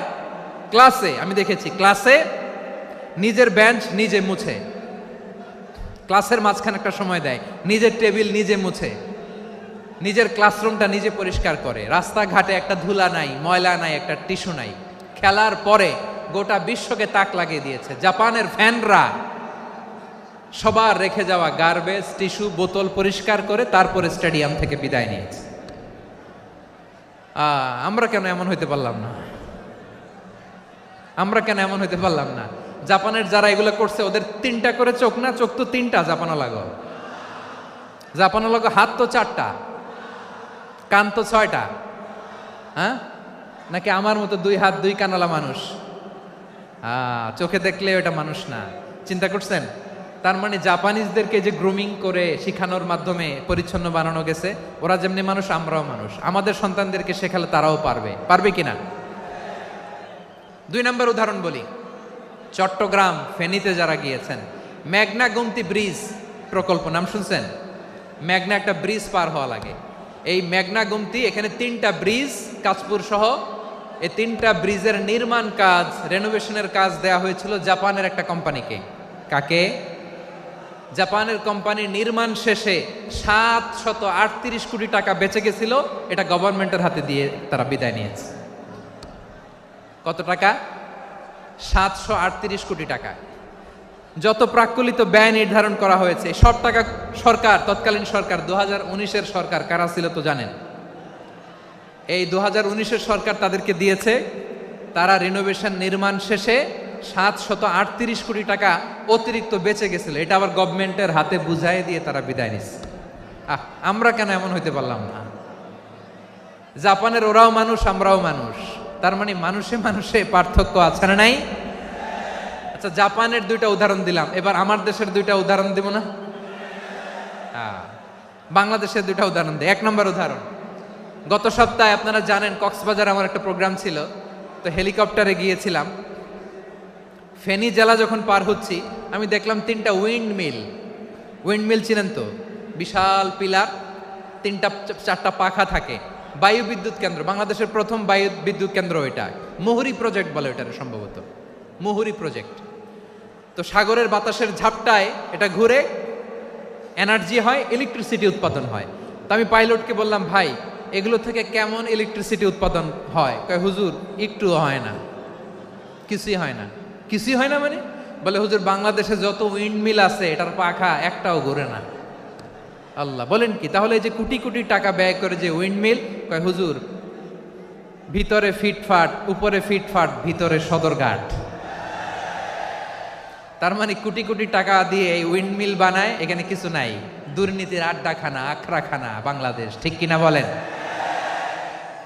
হায় রে, জাপানিজরাও মানুষ, আমরাও মানুষ। আমার এক নিকটাত্মীয় সরকারি চাকরিজীবী, উনি আমাকে বললেন, বাংলাদেশের আরেকটা উদাহরণ দেখি। উনি আমাকে বললেন যে প্রতি বছর আমাদের অফিসের ফার্নিচার চেঞ্জ করে। আমি বললাম, প্রতি বছর ফার্নিচার চেঞ্জ করে কেন? বলে যে ফার্নিচার নতুন পারচেজ করলেই তো ওইখানে টাকা, নতুন কিনতে পারলেই টাকা, নতুন উন্নয়নের সবক শোনাতে পারলেই টাকা। প্রথম আলোর রিপোর্ট। কি আলো? প্রথম আলোর রিপোর্ট। গত 15 বছরে উন্নয়নের নামে লুটপাট হয়েছে প্রায় 3.25 লাখ কোটি টাকা। কার রিপোর্ট? আমাদের বানানো কথা। প্রথম আলোর রিপোর্ট। গত 15 বছরে কারা ছিল জানেন তো? হ্যাঁ, শুধু ওনাদেরকেই দোষ দিয়ে লাভ নাই। স্বাধীনতার পর থেকে শুধু শাসকের হাত বদল হয়েছে, আমরা কিছু পাই নাই, ঠিক কিনা বলেন? শুধু ওনাদের দোষ দিয়ে কি লাভ? একদল খাইছে, আরেক দল খাওয়ার জন্য রেডি হয়ে আছে। আমরা এরকম চাই না, জনগণকে ফুটপাতে বসাই দিস। প্রিয় ভাইয়েরা, তাহলে জাপানের মানুষও মানুষ, আমরাও মানুষ। সিদ্ধান্ত আপনার, কোন মানুষ হবেন, ভালো মানুষ না খারাপ মানুষ? আজকের আলোচনার বিষয় হচ্ছে মানব সম্পদের উন্নয়ন, human resource development. It's a process to increase the capacity of knowledge, skill, capacity of the people of a country. একটা দেশের মানুষের জ্ঞান, তাদের দক্ষতা কি করে বাড়ানো যায়, বাড়িয়ে দেশের উন্নয়ন করানো যায়, এটাই হচ্ছে মানব সম্পদ উন্নয়নের মূল কথা। তাহলে মানব সম্পদ হচ্ছে একটা দেশের সবচাইতে শক্তিশালী পুঁজি। প্রাকৃতিক সম্পদ, খনিজ সম্পদের চেয়েও দামি হচ্ছে মানব সম্পদ। আমার প্রিয় যশোর, প্রাকৃতিক সম্পদ, খনিজ সম্পদের চেয়ে দামি সম্পদ কি সম্পদ? আল্লাহ তাআলা দয়া করে আমাদেরকে এই মানব সম্পদ দিয়েছেন। আসুন আমাদের এই মানুষগুলোকে আমরা সোনার মানুষ বানাই। রাজি আছেন তো সবাই? রাজি আছেন? মানুষ পারে না এমন কোনো কিছু নাই, চাইলে সব পারে। এজন্য মানুষকে তারবিয়া দিতে হবে, যথাযথভাবে তাদেরকে গড়তে হবে। আসুন আমরা সিরাতের আয়নায় বিশ্বনবীর জীবনী থেকে দেখি তিনি কিভাবে হিউম্যান রিসোর্সকে ম্যানেজ করতেন। যদি আপনাদের সময় হয়, দু একটা উদাহরণ দিয়ে আজকে আমি আমার আলোচনার বিদায় নিব। হবে সময় হবে কয়েক মিনিট? হ্যাঁ, শান্ত থাকবেন তো? শান্ত থাকবা? হ্যাঁ, ঠিক আছে। এই ধাক্কার মধ্যে ঢুকছে, এবার মজা বুঝতেছে তো? হ্যাঁ, মানা করছিলাম না? ঠিক আছে, টের পাও। হ্যাঁ, ঠিক আছে। যে আওয়াজ করবে আমি ওকে দেখতেছি, কে কে আওয়াজ করে দেখতেছি। শেষ কথা, শেষের দিকে চলে আসছি। বিষ্ণু ইসলাম কিভাবে হিউম্যান রিসোর্সকে ম্যানেজ করতেন, মজার কথা আছে কয়েকটা, বলে বিদায় নিব। বিশ্বনবী কিভাবে এই মানব সম্পদকে ম্যানেজ করতেন। বিশ্বনবী, he was a very good talent hunter, চৌকস ট্যালেন্ট হান্টার ছিল। কার মধ্যে কি ট্যালেন্ট আছে দেখলেই বুঝে ফেলতেন। সুবহানাল্লাহ পড়বেন না?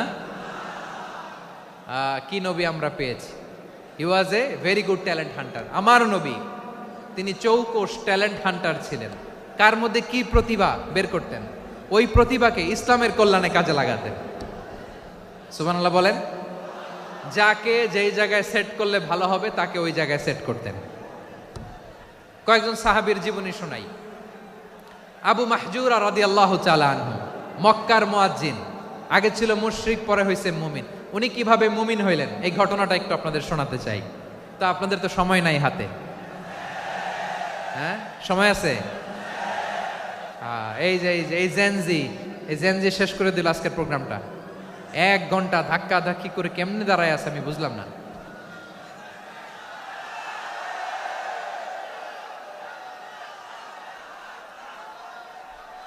না না, তাকবির না, চুপ করতে হবে।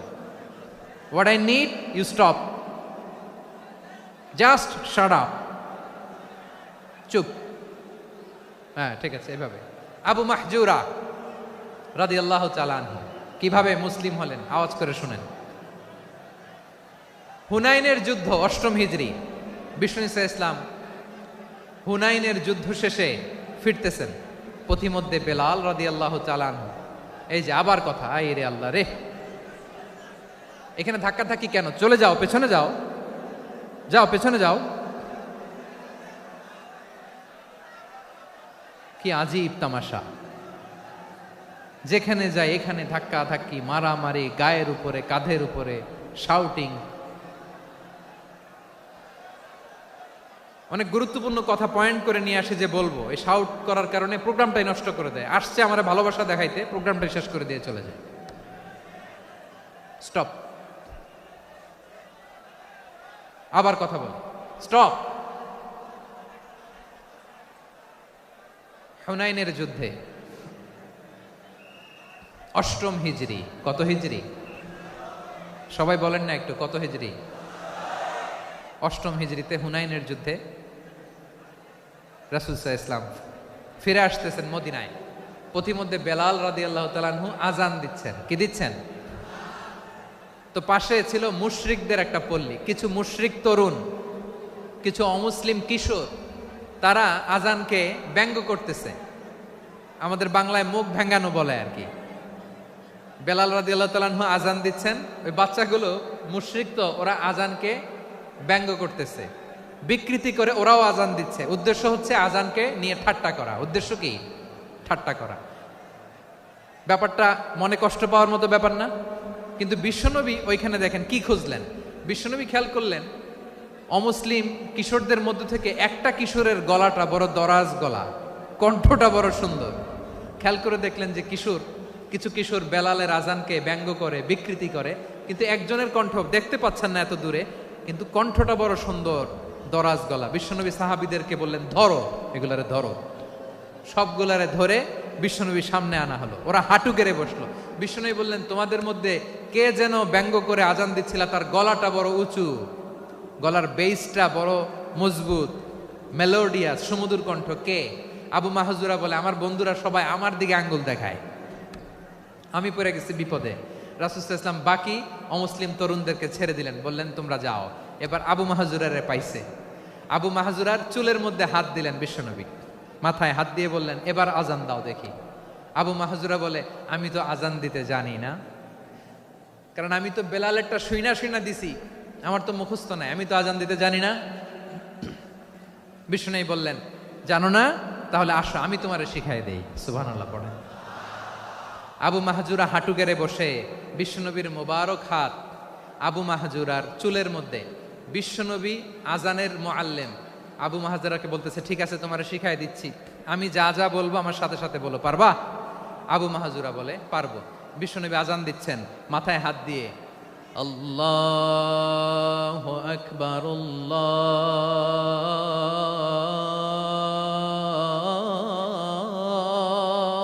আকবার।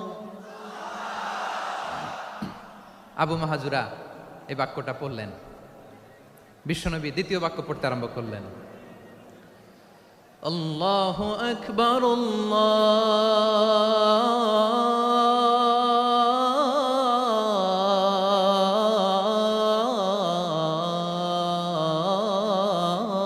আল্লাহু আকবার। আবু মাহজুরা এই বাক্যটাও বললেন। বিশ্বনবী আবু মাহজুরার মাথার মধ্যে হাত দিয়ে তৃতীয় বাক্য বললেন, আশহাদু আল্লা ইলাহা ইল্লাল্লাহ।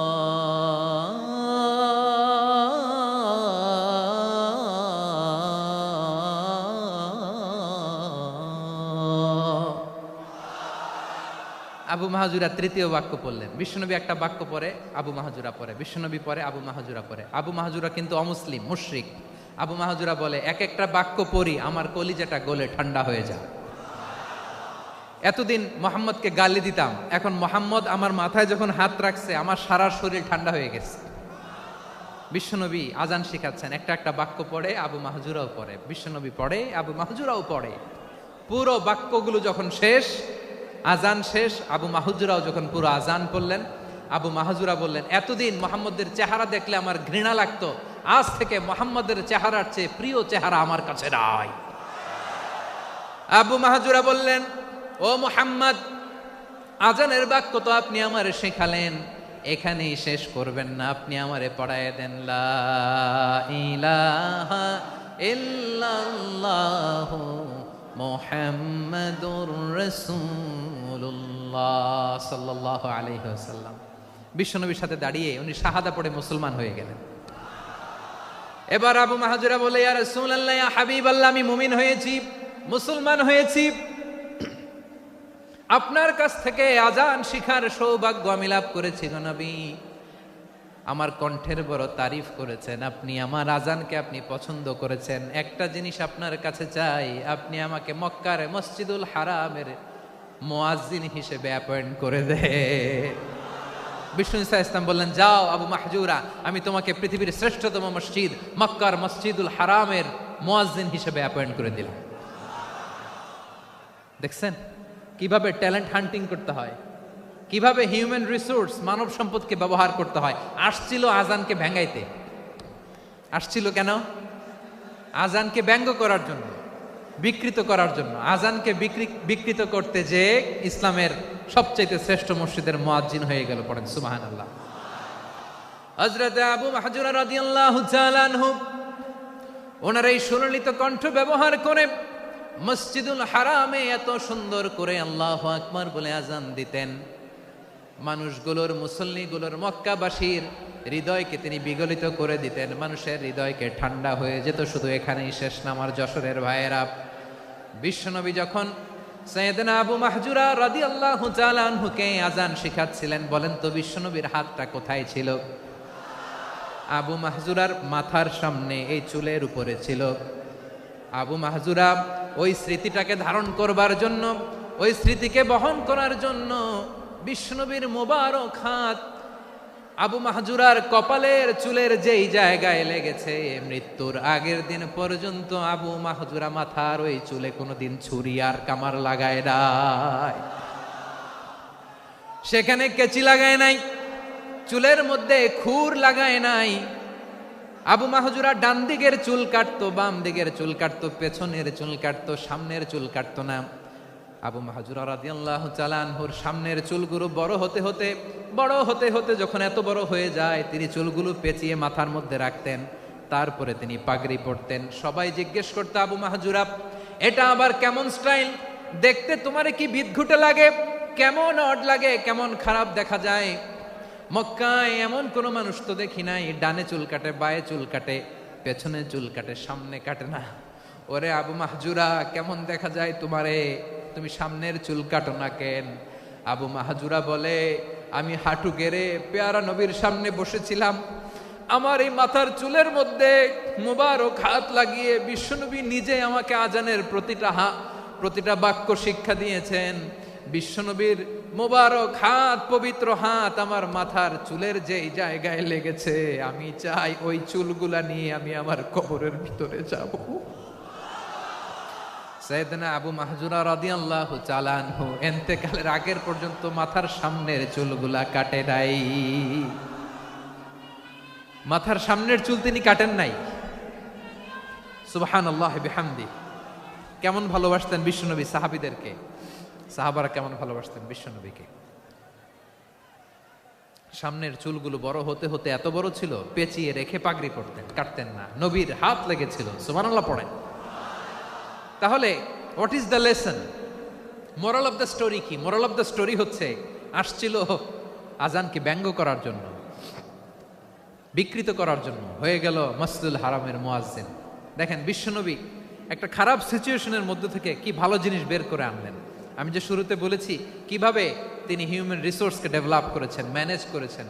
তিনি যে চৌকুশ ট্যালেন্ট হান্টার ছিল, দেখেন সবার মধ্যে থেকে এর বাছাই করে মুয়াজ্জিন বানাই দিয়েছেন। সুবহানাল্লাহ পড়েন। তার মানে এই না সবাইরে ধরে ধরে উনি মুয়াজ্জিন বানাইছেন। যার যেই ট্যালেন্ট আছে তাকে ওই কাজে অ্যাসাইন করেছেন। যার যেই প্রতিভা আছে তার প্রতিভাকে ইসলামের কাজে লাগিয়েছেন। সুবহানাল্লাহ পড়েন। যায়েদ বিন সাবিত রাদিয়াল্লাহু তাআলা আনহু নাম শুনেছেন? যশোর, কথা বেরোয় না। যদি জিজ্ঞাসা সালমান খানের নাম শুনছেন, সবাই হাত তুলবে, জি হুজুর শুনছি, মানে সব দেখা শেষ। সালমান খান, আমির খান, অমুক খান, সব খান মুখস্থ, কিন্তু যায়েদ বিন সাবিতের নাম মুখস্থ নাই মুসলমানদের। যেই সাহাবী মাথার সামনের চুল কাটে নাই, মসজিদুল হারামের মুয়াজ্জিন বানাইছেন বিশ্বনবী, সাহাবীর নাম কি? খায়া ফেলাইস, স্লোগানের সাথে খায়া ফেলাইস। আবু মাহজুরা। কি নাম? আবু মাহজুরা আল জুমাহি রাদিয়াল্লাহু তাআলা আনহু। এই নামটা আজকে নিয়ে যাইতে হবে যশোর। আবু মাহজুরা রাদিয়াল্লাহু তাআলা আনহু। দুই নম্বরে বলছিলাম যায়েদ বিন সাবিত রাদিয়াল্লাহু তাআলা আনহু। বিশ্বনবী দেখলেন মদিনার এই আনসারী সাহাবী হাইলি ট্যালেন্টেড, ইন্টেলেকচুয়াল, মেরিটোরিয়াস, জ্ঞানের প্রতি তার আকর্ষণ, মারাত্মক আকর্ষণ। বিশ্বনবী তাকে দায়িত্ব দিলেন, কোরআন যা নাজিল হয় তুমি লিখো, কাতিবুল ওয়াহি বানায় দিলেন। সুবহানাল্লাহ। যায়েদ বিন সাবিতরে আবার আজান শিখান নাই, কারণ তার মধ্যে বিশ্বনবী প্রতিভা দেখেছেন, একাডেমিক প্রতিভা। বিশ্বনবীর একাডেমিক প্রজেক্টগুলো তিনি হ্যান্ডেল করতেন। যায়েদ বিন সাবিত ছিল বিশ্বনবীর ব্যক্তিগত সচিব। কি ছিল? ব্যক্তিগত সচিব, বোঝেন নাই? বিশ্বনবীর ব্যক্তিগত সচিব এবং দোভাষী। ইহুদিরা কিছু লিখে দিলে এটার অর্থ বিশ্বনবীরে বুঝায় দিতেন, আবার ইহুদিদের কাছে কিছু লিখতে হলে তিনি লিখে দিতেন। বিশ্বনবী একদিন বললেন, ইন্নী ওয়াল্লাহি মা আমানু ইয়াহুদা আলা কিতাব। ইহুদিরা যে চিঠি পাঠায় অর্থ তো বুঝি না, আরেক ইহুদি আইনে অর্থ করা লাগে। আবার ইহুদিদের কাছে কিছু লিখে পাঠাইতে চাইলে আমরা তো লিখতে পারি না, ইহুদিরে দিয়ে লেখা লাগে। ওরা যে পয়রা শোনায় লিখে দেয়, আমি ওদের বিশ্বাস করি না। আমার নিজের একজন লোক দরকার। বিশ্বনবী এই যায়েদ বিন সাবেতকে চুজ করলেন ল্যাঙ্গুয়েজের জন্য। উনি বললেন, যায়েদ, তোমার সফট স্কিলকে ডেভেলপ করতে হবে, তুমি হিব্রু ল্যাঙ্গুয়েজ শিখে ফেলো। যায়েদ বিন সাবেত বলল, বিশ্বনবীর মোটিভেশন আর ইন্সপিরেশন পেয়ে আমি 15 দিনে ইহুদিদের এই হিব্রু ল্যাঙ্গুয়েজ শিখে ফেললাম। শুধু শিখে ফেললাম না, হাত্তা হাদিকতু, even I became master in the language. এই ভাষা আমি পারদর্শী হয়ে গেলাম। এরপরে ইহুদিরা চিঠি লিখে পাঠালে আর কোনো ইহুদি ডাকা লাগতো না, আমি নবীর এটার অর্থ শুনে পরে বুঝায় দিতাম। আবার ইহুদিদের কাছে চিঠি লেখা লাগলে আমি যায়েদ বিন সাবেত চিঠি লিখে দিতাম। সুবহানাল্লাহ। দেখেন, এত সাহাবীর মধ্য থেকে বিশ্বনবীর একাডেমিক প্রজেক্ট, ব্যক্তিগত সচিব, দোভাষী হিসেবে তিনি যায়েদ বিন সাবেতের মতো তরুণকে নির্বাচিত করেছেন। কেমন ট্যালেন্ট হান্টার ছিল আমার নবী! সুবহানাল্লাহ পড়বেন না? বিশ্বনবীর ইন্তেকালের পরে সাইয়েদনা আবু বকর রাদিয়াল্লাহু তাআলা আনহু যখন খলিফা হয়ে আসলেন, কোরআনকে সংকলনের দায়িত্ব দেয়া লাগবে, কোন সাহাবীকে দিবেন? সব সাহাবারা মিলে পরামর্শ করলেন। সাইয়েদনা আবু বকর, উমর সবাই মিলে এই বিশাল কোরআন সংকলনের গুরু দায়িত্ব বিশ্বনবীর ব্যক্তিগত সচিব, বিশ্বনবীর দোভাষী, বিশ্বনবীর সিলেক্ট করাই লোক যায়েদ ইবনে সাবেত রাদিয়াল্লাহু তাআলা আনহুকে দিয়েছে। কোরআনের কপি তো আজকে এখানে রাখে নাই। এই যে আজকের যে কোরআন পড়েন, এটা আগে এরকম ছিল না। কোরআন নাজিল হলে সাহাবারা চামড়ার, ওটের চামড়ায় লিখে ফেলতো, ওটের চ্যাপ্টা হাড্ডির মধ্যে লিখে ফেলতো, গাছের গুড়ির মধ্যে লিখে ফেলতো, বিভিন্ন জনের কাছে ছড়ানো ছিটানো ছিল। আবু বকর রাদিয়াল্লাহু তাআলা আনহু একসাথে করলেন, পরবর্তীতে উসমান রাদিয়াল্লাহু তাআলা আনহু একসাথে করলেন। 114 সূরার এখন এই মুসহাফ, এই কম্পাইলেশন, এই কপি আমরা পেয়েছি, যার হিউজ কন্ট্রিবিউশন ছিল। এই পুরো কোরআন কম্পাইলেশনের প্রজেক্ট ম্যানেজার ছিল যায়েদ বিন সাবেত রাদিয়াল্লাহু তাআলা। কোরআন কম্পাইলেশনের প্রজেক্ট ম্যানেজার। দেখেন, উনারে মাথায় হাত দিয়ে আজান শিখায় নাই। সুবহানাল্লাহ কইবেন না?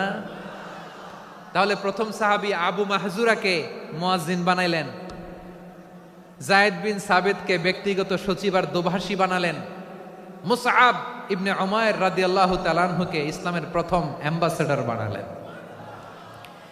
তাহলে তৃতীয় নাম্বার একজন সাহাবীর নাম বলছি, মুসআব ইবনে উমাইর। মুসআব কি নাম? নামটা কেমন লাগে? এই কয়েকজনের ভাল লাগে, বাকিদের ভাল লাগে না?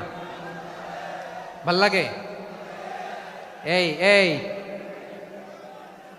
আর কয়েকটা মিনিট দেওয়া যাবে না আমাকে আল্লাহর রাস্তে? হ্যাঁ, ঠিক আছে। আমি তোমাদেরকে ভালোবাসা দেখাবো, দোয়া করব, যদি চুপ থাকো, একেবারে চুপ, কষ্ট সহ্য করো। বাকিরা যা সওয়াব পাবে তোমরা ডবল পাবা, যেহেতু কষ্ট বেশি, কিন্তু চুপ। 3 নম্বর সাহাবীর নাম মুসআব। এই ধাক্কাধাক্কি কেন? ধাক্কাধাক্কি কেন রে ভাই? না না না, এরকম হইলে আসবো না যশোর, আমি আর আসবো না। হয় পিছনে চলে যাও, নাহলে চুপ, ধাক্কাধাক্কি নাই। 3 নম্বর সাহাবীর নাম মুসআব। কি নাম? He was the first ambassador in Islam. ইসলামের প্রথম ডিপ্লোমাট, প্রথম কূটনৈতিক, ইসলামের প্রথম কূটনৈতিক, ইসলামের প্রথম ডিপ্লোমাট, প্রথম অ্যাম্বাসেডর মুসআব ইবনে উমাইর। মক্কার তরুণ যুবক, উনি পারফিউম লাগাইলে মানুষ দেখলেই বুঝতো এটা মুসআব লাগাইছে। এমন ড্যাশিং ফেসের ছিল, এমন স্মার্ট ড্যাশিং ফেস, এমন পার্সোনালিটির মানুষ ছিল মুসআব রাদিয়াল্লাহু তাআলা আনহু। কারণ যিনি ইসলামের স্পোকম্যান হবেন, মুখপাত্র হবেন, তার স্মার্ট হওয়ার দরকার আছে না নাই? আকাবার প্রথম শপথ যখন হলো, তাদের সাথে বিষ্ণু ঈসা ইসলাম মদিনাতে একজন মুখপাত্র পাঠালেন, ডিপ্লোমাটকে পাঠালেন, অ্যাম্বাসেডর অফ ইসলাম, তিনি হচ্ছেন মুসআব ইবনে উমাইর। পড়েন সুবহানাল্লাহ। বিশ্বনবী দেখলেন সে অনেক স্মার্ট, তার ডেডিকেশন আছে, সিনসিয়ারিটি আছে, এবং মদিনায় যে আউস খাজরাজ গোত্রের নেতাদের সাথে ডিল করতে হবে, ইহুদিদের সাথে ডিল করতে হবে, ওখানে একজন পাক্কা জানু খেলোয়াড়ের দরকার আছে না নাই? মুসআব ইবনে উমাইর রাদিয়াল্লাহু তাআলা আনহু, ওনাকে বিষ্ণু ইসা ইসলাম চুজ করলেন। এবং বিষ্ণু ইসা ইসলামের এই চুজিংটা, এই সিলেকশনটা এত সুন্দর ছিল, তিনি মদিনাতে যে বিশ্বনবী আসার আগেই মদিনার জমিনকে তিনি উর্বর করে ফেলছেন। প্রতিটা ঘরে ঘরে কালিমার দাওয়াত তিনি পৌঁছায় দিয়েছেন। জুমার বিধান নাজিল হয়েছে, কিন্তু মক্কায় পরিবেশ নাই জুমা পালনের। বিষ্ণু ইসা ইসলাম একজনকে দিয়ে খবর পাঠালেন, যাও মদিনায় মুসাবকে যে বলো, মুসাব তো আমার শিক্ষক, আমার স্পোকম্যান, মদিনাতে যেন তারা জুমা কায়েম করে। বিশ্বনবীর আগেই মুসাব মদিনার মুসলিমদেরকে নিয়ে মদিনায় প্রথম জুমা কায়েম করে ফেলছে। কোন সুবহানাল্লাহ। ডিপ্লোম্যাটদের কেমন হইতে হয়, অ্যাম্বাসেডারের কেমন হইতে হয়, মুসআব রাদিয়াল্লাহু তাআলা আনহুর কাছ থেকে শিখে নাও। মুসআব নামটা কেমন লাগে?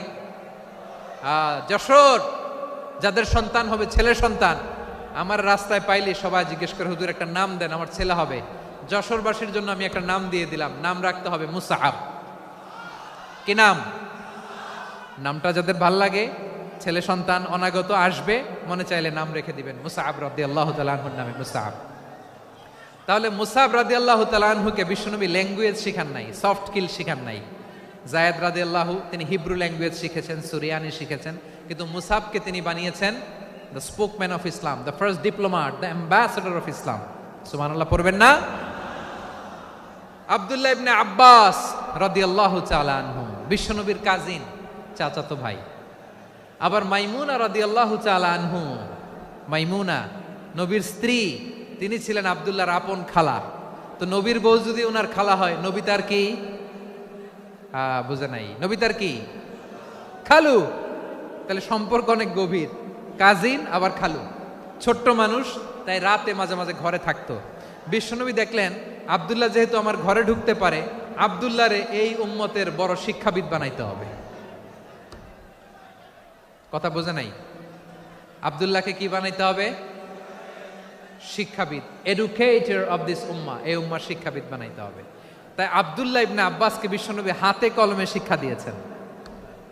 আহারে, আর এরপরে যে কি ভাষা আসবে তোমাদের জন্য আমার মুখ থেকে আমি নিজেও জানি না। 1 ঘন্টা যাবত ধাক্কা ধাক্কি মারামারি। তো আসতে বলছে কে তোমাকে? পেছনে চলে যাও, জায়গা না পেলে। পুরো প্রোগ্রামটাই নষ্ট করে দিল।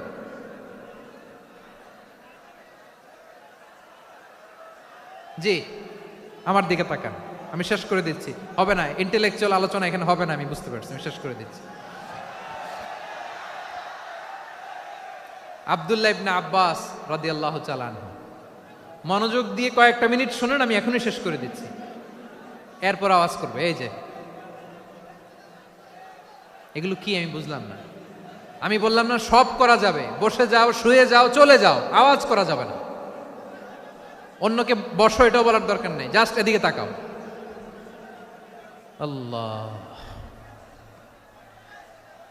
আব্দুল্লাহ ইবনে আব্বাস রাদিয়াল্লাহু তাআলা আনহু, ওনাকে বিশ্বনবী হাতে কলমে শিক্ষা দিয়েছেন, যেহেতু উম্মতের শিক্ষাবিদ হবেন, এডুকেটর হবেন।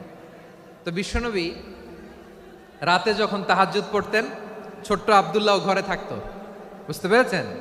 ছোট্ট মানুষ তো ঘরে থাকতো। তো বিশ্বনবী তাহাজ্জুদের জন্য একবার দাঁড়িয়েছেন, ছোট্ট আব্দুল্লাহ ওযু করে দাঁড়াইছে। আচ্ছা বলেন তো, ইমাম আর মুসল্লি মোট যদি 2 জন হয়, একজন ইমাম একজন মুসল্লি, তো মুসল্লি ইমামের কোন দিকে দাঁড়াবে? ডানে দাঁড়াবে। ছোট্ট আব্দুল্লাহ বোঝে নাই, বিশ্বনবী তাহাজ্জুদ শুরু করেছেন, উনি একতেদা করছেন আর দাঁড়াইছেন বায়ে। কোথায় দাঁড়িয়েছেন? আব্দুল্লাহ বলেন, যখন আমি বায়ে দাঁড়ালাম, আখাযা রাসূলুল্লাহ সাল্লাল্লাহু আলাইহি ওয়াসাল্লাম উযুনি আল ইউমনা ইয়াফতিলুহা, বিশ্বনবী নামাজরত অবস্থায় আমার কান ধরে টেনে আমার ডান দিকে এনে দাঁড় করায় দিলেন। পড়েন সুবহানাল্লাহ। দেখেন, হাতে কলমে শিক্ষা। আর জীবনে ভুল হবে? কথা কয় না, আর ভুল হবে? আর ভুল হবে না। এভাবে বিশ্বনবীর অনেক সঙ্গ পেয়েছেন, সফর করেছেন, একই বাহনে বসেছেন, এক বাহনে বসে লম্বা নাসিহত করেছেন, বলেছেন, ইয়া গোলাম ইহফাজিল্লাহ ইয়াহফাজকা, ইহফাজিল্লাহ তাজিদহু তুজাহাক, ইযা সাআলতা ফাসআলিল্লাহ ওয়া ইযা ইসতাআনতা ফাসতাইন বিল্লাহ। আল্লাহর বিধান মানো, আল্লাহর বিধান রক্ষা করো, আল্লাহ তোমায় রক্ষা করবে। আব্দুল্লাহ, চাইতে হলে আল্লাহর কাছে চাও, সাহায্য চাইতে হলে আল্লাহর কাছে সাহায্য চাও। মনে রেখো, গোটা বিশ্বের সবাই যদি তোমার সাহায্য করতে চায়, ততটুকুই করতে পারবে যতটুকু আল্লাহ তোমার নসিবে রেখেছে। গোটা বিশ্ব যদি তোমার বিরুদ্ধে ষড়যন্ত্রে দাঁড়িয়ে যায়, ক্ষতি ততটুকু করতে পারবে যতটুকু তোমার জন্য বরাদ্দ আছে, এর বাইরে কিছু করতে পারবে না। আওয়াজ করে বলেন ঠিক কিনা? এভাবে হাতে কলমে শিখিয়েছেন। বিশ্বনবীর সঙ্গ পেয়েছেন, ওনাকে বিষ্ণু ইসলাম শিক্ষাবিদ, এডুকেটর অফ দিস উম্মাহ হিসেবে সিলেক্ট করেছেন, হাতে কলমে শিখিয়েছেন। বিশ্বনবী একবার প্রকৃতির ডাকে সাড়া দিয়ে এসেছেন, এখন কি করতে হবে? নামাজের জন্য অজু করতে হবে। বিশ্বনবী এসেই দেখেন অজুর বদনায় পানি ভরা, খুশি হয়ে গেলেন, বললেন কে রেখেছে পানি? একজন বলল আব্দুল্লাহ রেখেছে। বিশ্বনবী অত্যন্ত খুশি হলেন, খুশি হয়ে একটা দোয়া করলেন, বললেন আল্লাহুম্মা ফাক্কিহু ফিদ্দীন ওয়া আল্লিমহু তা'ওয়ীল। আল্লাহ তুমি আব্দুল্লাহকে দ্বীনের বুঝ দিও আর কোরআনের তাফসির শিক্ষা দিও। বিশ্বনবীর এই দোয়া এমন লাগছে, উনি রাইসুল মুফাসসিরিন, এই পৃথিবীতে যত মুফাসসির ছিল, যত মুফাসসির আসবে, সকল মুফাসসিরের সম্রাট হিসেবে স্বীকৃত হয়েছেন আব্দুল্লাহ ইবনে আব্বাস। বিশ্বনবী ওনারে আজান শিখান নাই, বিশ্বনবী ওনারে ল্যাঙ্গুয়েজ শিখান নাই, বিশ্বনবী ওনারে অ্যাম্বাসেডর বানান নাই, হাতে কলমে শিক্ষা দিয়েছেন। ছোট্ট মানুষ, বিশ্বনবী ইন্তেকাল করলেন, আবু বকরের সময় গেল, ওমরে ফারুকের খেলাফত, তখনও তিনি তরুণ। ওমরে ফারুক রাদিয়াল্লাহু তাআলা আনহু ওনার ক্যাবিনেট মিনিস্ট্রির বৈঠকে এই আব্দুল্লাহ ইবনে আব্বাসকে পাশ দিয়ে বসায় রাখতেন। বয়স্ক সাহাবারা এটা পছন্দ করতো না, তারা বলতো ঘটনা কি, আব্দুল্লাহর মতো ছেলে নাতি আমাদের আছে, এরা কেন রাখে ওমরে ফারুক? ওমরে ফারুক এটা টের পেলেন, তিনি বুঝতে পারলেন যে ক্যাবিনেট মেম্বাররা এটা পছন্দ করে না, ছোট্ট আব্দুল্লাহরা কেন রাখি, কেন যে রাখি এটা একদিন বুঝাবো। একদিন মিটিংয়ে তিনি সবাইকে বললেন ইদা জাআ নাসরুল্লাহি ওয়াল ফাতহ। এই আয়াত দ্বারা উদ্দেশ্য কি বলেন তো মুরব্বী সাহাবীরা? এক সাহাবী বলেন এই সূরা দ্বারা উদ্দেশ্য, আল্লাহ বলেছেন আমাদেরকে বিভিন্ন ল্যান্ড, বিভিন্ন এলাকা বিজয় করতে হবে। ওমরে ফারুক বললেন না, হয়নি। আরেকজন বললেন বিজয় হওয়ার পর আমাদের বেশি বেশি আল্লাহর বরত্বের ঘোষণা দিতে হবে, এটা উদ্দেশ্য। ওমরে ফারুক বললেন না, হয় নাই। যারে জিজ্ঞেস করেন কেউ পারে না। সব শেষে বিশ্বনবী ছোট্ট আব্দুল্লাহরে বলেন আব্দুল্লাহ ইদা জাআ নাসরুল্লাহি ওয়াল ফাতহ এর দ্বারা উদ্দেশ্য কি বলো তো? ছোট্ট আব্দুল্লাহ বলেন হুয়া আজালু রাসূলিল্লাহ। এই আয়াত দ্বারা বিশ্বনবীর বিদায়কে উদ্দেশ্য নেওয়া হয়েছে। ওমরে ফারুক বললেন হাযা হুয়া, এটাই তো সঠিক উত্তর, এটাই সঠিক তাফসীর এই আয়াতের। কারণ ইদা জাআ নাসরুল্লাহি ওয়াল ফাতহ, যখন আল্লাহর সাহায্য আর বিজয় আসবে, ওয়া রাআইতান নাসা ইয়াদখুলুনা ফি দীনিল্লাহি আফওয়াজা, আপনি দেখবেন দলে দলে ঢলে ঢলে বানের পানির মতো মানুষ ইসলামের দিকে ঢুকতেছে, ইসলামের বিজয় হয়েছে। তো ইসলামের বিজয়ের মিশন নিয়ে নবী আসছে, বিজয়ী যখন হয়ে গেছে এখন তো নবীর বিদায় হবে। জোরে বলেন ঠিক কিনা? কোন সাহাবী এই সূক্ষ্ম কথাটা ধরতে পারে নাই, ওই আব্দুল্লাহ ছাড়া। আব্দুল্লাহ যখন উত্তর দিছে সব সাহাবীদের টনক নড়েছে। এরপর থেকে কোনো ক্যাবিনেট মিটিং এ আর কোনো সাহাবারা কোনো প্রশ্ন করে নাই। আওয়াজ করে পড়েন সুবহানাল্লাহ। বিশ্বনবী আব্দুল্লাহ ইবনে আব্বাসকে দ্য এডুকেটর অফ দ্য উম্মাহ, উম্মার শিক্ষাবিদ হিসেবে গ্রহণ করেছেন। আওয়াজ করে পড়তে হবে আল্লাহু আকবার। সাহাবীদের নামগুলো মনে থাকবে? এক নম্বরে আবু মাহজুরা, মুয়াজ্জিন বানাইছেন। যায়েদ ইবনে সাবিত, দোভাষী, ট্রান্সলেটর অফ প্রফেট, এবং তিনি ছিলেন বিশ্বনবীর ব্যক্তিগত সচিব। Musab ibn Umair, the first ambassador and diplomat of Islam. Abdullah ibn Abbas, এই উম্মার সবচেয়ে বড় এডুকেটর, শিক্ষাবিদ। আরেকজন ছিল আব্দুল্লাহ ইবনে মাসউদ রাদিয়াল্লাহু তাআলা। দুই আব্দুল্লাহ, আব্বাস গেল, আরেকজন হচ্ছে মাসউদ। মক্কার তরুণ, ছাগল পালতো মুশরিকের। বিশ্বনবী আর আবু বকর রাদিয়াল্লাহু তাআলা আনহু একবার গেলেন, যে দেখে এই তরুণ দাঁড়ায় আছে। বিশ্বনবী বলেন আমি খুব ক্ষুধার্ত, তোমার কাছে কি দুধ আছে ছাগলের? আব্দুল্লাহ আছে, ওয়ালাকিন আনা মু'তামান, কিন্তু যে দুধ আছে এটা আমানতের, আমি দিতে পারবো না। বিশ্বনবী এইটা শুনেই তারা টার্গেট করে ফেলছে। আনা মু'তামান, দুধ আছে কিন্তু এটা আমার মালিকের, আমি তো দরদ দেখায় আমার মালিকের দুধ আপনি পথিক, আপনারা দিতে পারি না। বিশ্বনবী টার্গেট করে ফেলছেন, এরে আমার কাজে লাগাইতে হবে। বিশ্বনবী বললেন আচ্ছা ঠিক আছে দুধ দিও না, কিন্তু এমন ছাগি আছে কিনা যেই ছাগির সাথে কোনো ছাগলের মিলন হয় নাই, তার ওলানে দুধও আসে নাই, বাচ্চাও নাই, এরকম ছাগির থেকে যদি আমি দুধ খাই তাহলে তো সমস্যা নাই। বলতেছে এরকম ছাগির থেকে দুধ খাইলে সমস্যা নাই, কারণ এরকম ছাগির ওলান থেকে দুধ আসবেও না। বলতেছে ঠিক আছে এরকম একটা ছাগি নিয়ে আসা হলো। বিশ্বনবী বিসমিল্লাহ বলে ওই ছাগির ওলানে হাত দিলেন। হাত দিতে দেরি, পুরো ওলানটা দুধে ভরে যেতে দেরি হয় না। বিশ্বনবী আর আবু বকর রাদিয়াল্লাহু তাআলা আনহু দহন করে পেট ভরে খেলেন। এই দৃশ্য আব্দুল্লাহ ইবনে মাসউদের হৃদয়ে দাগ কাটলো। এই মুজিজা দেখে তিনি বললেন আশহাদু আল্লা ইলাহা ইল্লাল্লাহ ওয়া আশহাদু আন্না মুহাম্মাদুর রাসূলুল্লাহ। তিনি ষষ্ঠ মুসলিম ছিলেন, 6 নম্বর মুসলমান।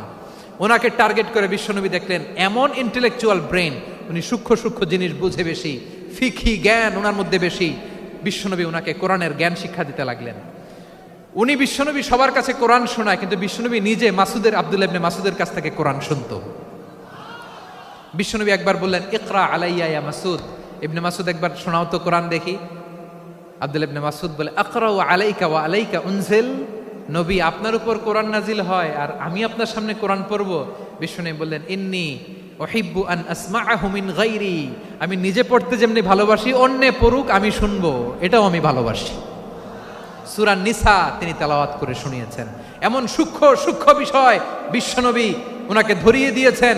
উনি হয়ে গিয়েছেন, আব্দুল্লাহ ইবনে আব্বাস হয়েছেন রাইসুল মুফাসসিরিন, উনি হয়ে গিয়েছেন ফাকিহুল উম্মাহ।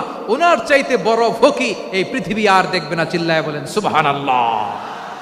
উনি বলতেন, ওয়াল্লাহি ওয়াল্লাহি ইল্লাযী লা ইলাহা গায়রু মা উনজিলাত সূরাতুন ইল্লা ওয়া আনা আ'লামু আইনা উনজিলাত ওয়া ফীমা উনজিলাত। বিশ্বনবী এমন ভাবে কোরআনের দার্স আমাকে দিয়েছেন, কোরআনে যত সূরা নাজিল হয়েছে, যেখানে নাজিল হোক না কেন আমি জানি এটা কোথায় নাজিল হয়েছে এবং কোন প্রেক্ষাপটে নাজিল হয়েছে। এমন একটা সূরা নাই যে সূরার কোথায় নাজিল হয়েছে আমি মাসুদের জানা নাই, কোন প্রেক্ষাপটে নাজিল হয়েছে আমার জানা নাই। এরকম ঘটবে না। চিল্লায় বলেন আল্লাহু আকবার। এই আব্দুল্লাহ ইবনে মাসউদ রাদিয়াল্লাহু তাআলা আনহু ওমরে ফারুকের সময় কুফার চিফ জাস্টিস ছিলেন। কুফা নগরীর চিফ জাস্টিস। চিফ জাস্টিস বুঝেন নাই? বিচারপতি। কি ছিলেন? সবাই বলে নাই, কি ছিলেন? বিচারপতি ছিলেন। এবং ওনার যে ফিকহি জ্ঞানের ধারা, এটাই আলকামা, ইব্রাহিম আন-নাখাই, হাম্মাদ ইবনে সুলাইমান হয়ে ইমাম আবু হানিফা পর্যন্ত পৌঁছেছে। এবং ওনার ফিকহি জ্ঞানের ধারাই হানাফি মাযহাবে অ্যাকসেপ্ট হয়েছে। আজও এগুলো হানাফি মাযহাবে চর্চিত হয়। হানাফি মাযহাবের সব ফিক আব্দুল্লাহ ইবনে মাসউদের ফিকহি জ্ঞানের ধারা থেকে নেওয়া হয়েছে। চিল্লায় পড়েন সুবহানাল্লাহ। তাহলে উনাকে বিশ্বনবী বানিয়েছেন জুরিস্ট, আইনবিদ, ফাকিহ। উনারে আজান শিখান নাই। হিউম্যান রিসোর্স ডেভেলপমেন্ট কিভাবে করবেন, মানব সম্পদের উন্নয়ন কিভাবে করতে হয়, কিভাবে যার যেখানে প্রতিভা কাজে লাগাতে হয় উনি দেখিয়েছেন। সুবহানাল্লাহ পড়বেন না?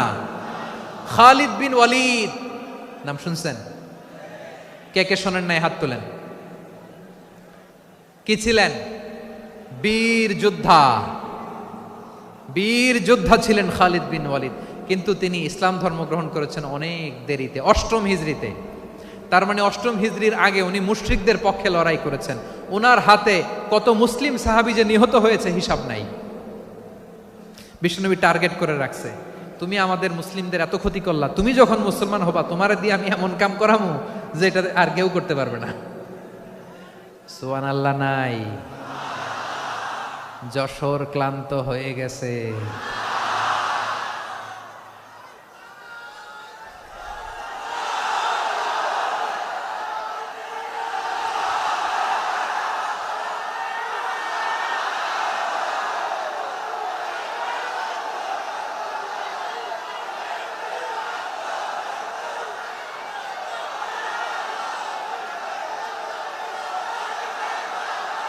মাশাআল্লাহ। বসুন বসুন বসুন। খালিদ বিন ওয়ালিদ রাদিয়াল্লাহু তাআলা আনহু 8ম হিজরিতে মুসলিম হয়েছেন, মক্কা বিজয়ের আগে। তো মক্কা বিজয়ের আগে যখন মুসলিম হয়েছেন, এর আগে কি করছেন? কাফিরদের সাথে যুদ্ধ করেছেন। উনি উহুদের যুদ্ধে মুসলমানদের যে পরাজয় ভাব, কঠিন পরিস্থিতির মুখোমুখি উনার কারণে পেছন থেকে এমন আতর্কিত আক্রমণ করেছেন, মুসলমানদেরকে কচুকাটা করেছেন। 8ম হিজরিতে আল্লাহ তাআলা হেদায়েতের নূর দিয়ে ওনার হৃদয়টাকে উজালা করে দিলেন। লা ইলাহা এটা এমন বাণী যার হৃদয়ে একবার টাচ খাবে, এইটা থেকে সে আর পালিয়ে বেড়াতে পারে। ঝিনুকের ভেতর লুকিয়ে থাকে যেমন মতি, ঝিনুকের ভেতর লুকিয়ে থাকে যেমন মতি, কলমা শাহাদাতে আছে আল্লাহর জ্যোতি, কলমা শাহাদাতে আছে আল্লাহর জ্যোতি। ঠিক কিনা বলেন? মক্কা বিজয়ের আগে মুসলিম হলেন, হওয়ার পরেই বিশ্বনবীর টার্গেট ফুলফিল হলো। ওই যে টার্গেট করে রেখেছেন আর দোয়া করেছেন, খালিদ বিন ওয়ালিদ যদি মুসলিম হয় তাকে আমি মিলিটারি চিফ বানাবো। ওনাকে আজান শিখান নাই, ওনারে কান ধইরা নামাজের এই মাথা থেকে ওই মাথা আনান নাই, ফিকহি কোরআনের সূক্ষ্ম তাফসীর ওনারে শিখান নাই, অ্যাম্বাসেডর বানান নাই। বিষ্ণু ইসলাম উনাকে সামরিক অভিযানে প্রেরণ করেছেন। সামরিক অভিযানে তিনি প্রেরণ করেছেন। উনার জীবদ্দশায় উনার নেতৃত্বে যতগুলো যুদ্ধ হয়েছে একটা যুদ্ধেও তিনি পরাজয় বরণ করেন নাই। ওমরে ফারুকের সময়কালে তিনি চিফ অফ মুসলিম মিলিটারি মানে মুসলিম সেনাপতি হয়েছেন। যশোর আওয়াজ করো, ঠিক কিনা বলো? সেনাপতি, মুসলিম সেনাপতি। তাহলে কিভাবে হিউম্যান রিসোর্স ব্যবহার করতে হয় গোটা বিশ্ব আমার নবীর কাছ থেকে শিখে নাও। খালিদ বিন ওয়ালিদ, ওনাকে বিশ্বনবী একটা উপাধি দিয়েছেন। উপাধিটা হচ্ছে সাইফুল্লাহিল মাসলুল, আল্লাহর নাঙ্গা তরবারি, আল্লাহর খোলা তরবারি, দ্য ওপেন সোর্ড অফ আল্লাহ। খালিদ বিন ওয়ালিদ মুসলিম সেনাপতি। হাসান বিন সাবেত নাম শুনছেন? দেখি উনি কি ছিল বলেন। রাসূলের সভা কবি, কালচারাল হিজিমনিকে ডিফিট করার জন্য। উনি ভালো অস্ত্র চালানো জানতেন না, ওই কাজে উনি যেতেন না। ওনার ছিল কাব্য প্রতিভা। কাব্য প্রতিভা, কাফিররা কবিতা দিয়ে নবীকে গালি দিত। বিশ্বনবী বলতেন, ইয়া হাসান আজিব আন রাসূলিল্লাহ, তুমি নবীর হয়ে কাফেরদের এই কথাগুলোর জবাব দাও। বিশ্বনবীর একটা মিম্বার ছিল। বিশ্বনবীর মিম্বারের পাশাপাশি মসজিদে নববীতে এই হাসান বিন সাবেতের জন্য বিশ্বনবী একটা স্পেশাল মিম্বার বানিয়ে দিয়েছেন। এখান থেকে তুমি জবাব দাও। এবং বিশ্বনবী বলেছেন, আল্লাহুম্মা আইয়িদহু বিরূহিল কুদুস। আল্লাহ, হাসান আমার পক্ষে জবাব দেয়, তুমি জিব্রাইল মারফত তাকে সাহায্য পাঠাইয়া দিও। রাসূল সাল্লাল্লাহু আলাইহি ওয়াসাল্লামের সভা কবি, the poet of the prophet, নবীর কবি। উনি কবিতা দিয়ে এমন উচ্চাঙ্গের ভাষায় কবিতা দিয়ে তিনি জবাব দিতেন, কাফিরদের গা শিহরে যেত, তাদের হৃদয়ে আগুন ধরে যেত। তাহলে এরকম কবিরও দরকার আছে না নাই? এখন যাকে আল্লাহ দিছে কাব্য প্রতিভা, এরা যদি আপনি যুদ্ধের ময়দানে পাঠান হবে? যারে দিছে সুরেলা গলা, এরা যদি অ্যাম্বাসেডর বানান হবে না। হাসান বিন সাবেত ছিলেন বিষ্ণু ইসলামের কবি। হুযায়ফা ইবনুল ইয়ামান বিশ্বনবীর গোয়েন্দা বিভাগের প্রধান। কিসের প্রধান? হুযায়ফা ইবনুল ইয়ামান। ওনার ছিল ডিটেকটিভ মাইন্ড, ডিটেকটিভ মাইন্ড, গোয়েন্দা বিভাগের প্রধান। এবং উনি হচ্ছেন সাহিবু সিররি রাসূলিল্লাহ, রাসূল সাল্লাল্লাহু আলাইহি ওয়াসাল্লামের গোপন তথ্যের ধারক বাহক। নবীর যেই কথা কেউ জানে না, সব হুযায়ফার পেটের ভিতরে ছিল। সুবহানাল্লাহ পড়েন। মদিনার যত ইহুদি, ইহুদিদের একটা লিস্ট ছিল। এই লিস্ট শুধু দুইজন জানতো, বিশ্বনবী আর হুযায়ফা। সুবহানাল্লাহ পড়বেন না? তাহলে উনাকে কোন দায়িত্ব দিছে? কোন বিভাগ? যশোর আওয়াজ করো, কোন বিভাগ? গোয়েন্দা বিভাগের হেড ছিল। খন্দকের যুদ্ধে প্রচন্ড আজকের মতো শৈত্য প্রবাহ, মাটি খনন করতে করতে সাহাবীদের পেটে ক্ষুধা নাই, দাঁড়াইতে পারে না নামাজের জন্য, এত ক্লান্ত, ক্ষুধা, ক্লান্ত, শ্রান্ত। বিশ্বনবী বললেন, কে আছো? এই কঠিন শীত, এই ভয় আর ক্ষুধার মধ্যেও খন্দকের পরীক্ষার টপকে শত্রু শিবিরে যে আমাকে তথ্য দিবা, কে আছো? কারো গায়ে শক্তিই নাই যে দাঁড়াবে, কেউ দাঁড়ায় না। বিশ্বনবী তখন নিজে হুযায়ফাকে ডাক দিলেন, হুযায়ফা, যে আমাকে আজকে শত্রু শিবিরের তথ্য এনে দিবে, সে জান্নাতে আমার মোরাফাকা, আমার সঙ্গী হবে। হুযায়ফা রাদিয়াল্লাহু ইবনুল ইয়ামান জীবনের ঝুঁকি নিয়ে এই ক্ষুধা, শৈত্য প্রবাহ, কোল্ড ওয়েভসকে উপেক্ষা করে পরীক্ষা টপকে শত্রু শিবিরে যে সবার কথাগুলো চুপে চুপে শুনে বিশ্বনবীর দরবারে এসে গোয়েন্দাদের মতো তথ্য সরবরাহ করেছে। বিশ্বনবীর গোয়েন্দা বিভাগের প্রধান হুযায়ফা ইবনুল ইয়ামান ইন্টেলিজেন্স বিভাগ চালাতেন। মুনাফিকদের নাম ওনার কাছে ছিল। মুআয ইবনে জাবাল মদিনা রাষ্ট্রের সবচেয়ে সিনিয়র আমলা ছিলেন। আমলাতন্ত্র চিনেন তো? প্রশাসনিক কাজ যারা চালায়, অ্যাডমিনিস্ট্রেশন বোঝেন না? The department of administration. মদিনার রাষ্ট্রের সিনিয়র আমলা মুআয ইবনে জাবাল মুতাখাসসিসুন ফিল হালাল ওয়াল হারাম, হালাল হারামের স্পেশালিস্ট ছিলেন। বিশ্বনবী উনাকে ইয়ামানের গভর্নর করে পাঠাইছেন। বলেছেন, ইন্নাকা তা'তি কওমান আহলা কিতাব, এমন গোষ্ঠীর কাছে যাবা যারা ইহুদি নাসারা। আগে শাহাদা পড়লে এরপরে নামাজের দাওয়াত দিও, নামাজ পড়লে যাকাতের দাওয়াত দিও।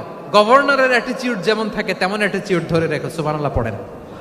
তাহলে মুআয ইবনে জাবালকে দিয়ে বিশ্বনবী কবিতা লেখায় নাই, চিঠি লেখায় নাই, আজান দেওয়ায় নাই। সুবহানাল্লাহ পড়বেন না? সব শেষ সাহাবী বলি আবু হুরায়রা রাদিয়াল্লাহু তাআলা আনহু। নাম শুনছেন? বিড়ালের বাবা। কি করতেন? খালি হাদিস মুখস্থ করতেন।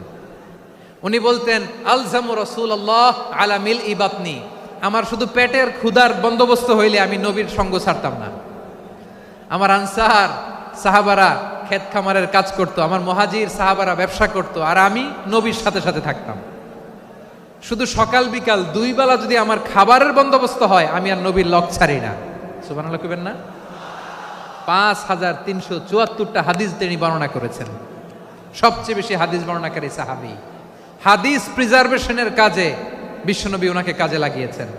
উনি একদিন বলেন, ইয়া রাসূলুল্লাহ আসমাউ মিনকা কাসীরান ফালা আহফাজু, নবী অনেক কথা শুনি আমার মনে থাকে না। বিষ্ণু বললেন তাই?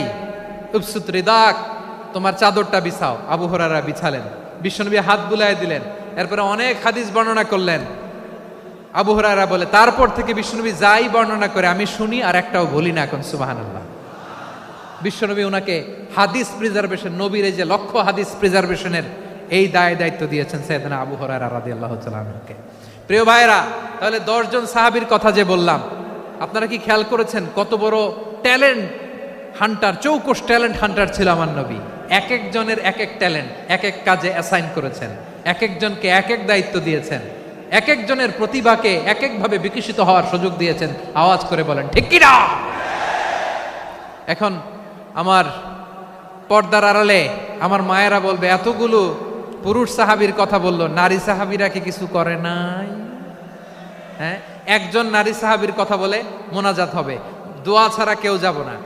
রুফাইদা আল আসলামিয়া রাদিয়াল্লাহু তাআলা আনহা, ওনার বাবার নাম সাআদ আল আসলামি। বিশ্বনবী কি খেয়াল করলেন দেখেন, সাআদ ছিল মদিনার বড় ডাক্তার। এই নারী সাহাবী রুফাইদা বাবার কাছ থেকে চিকিৎসা বিদ্যা শিখেছেন।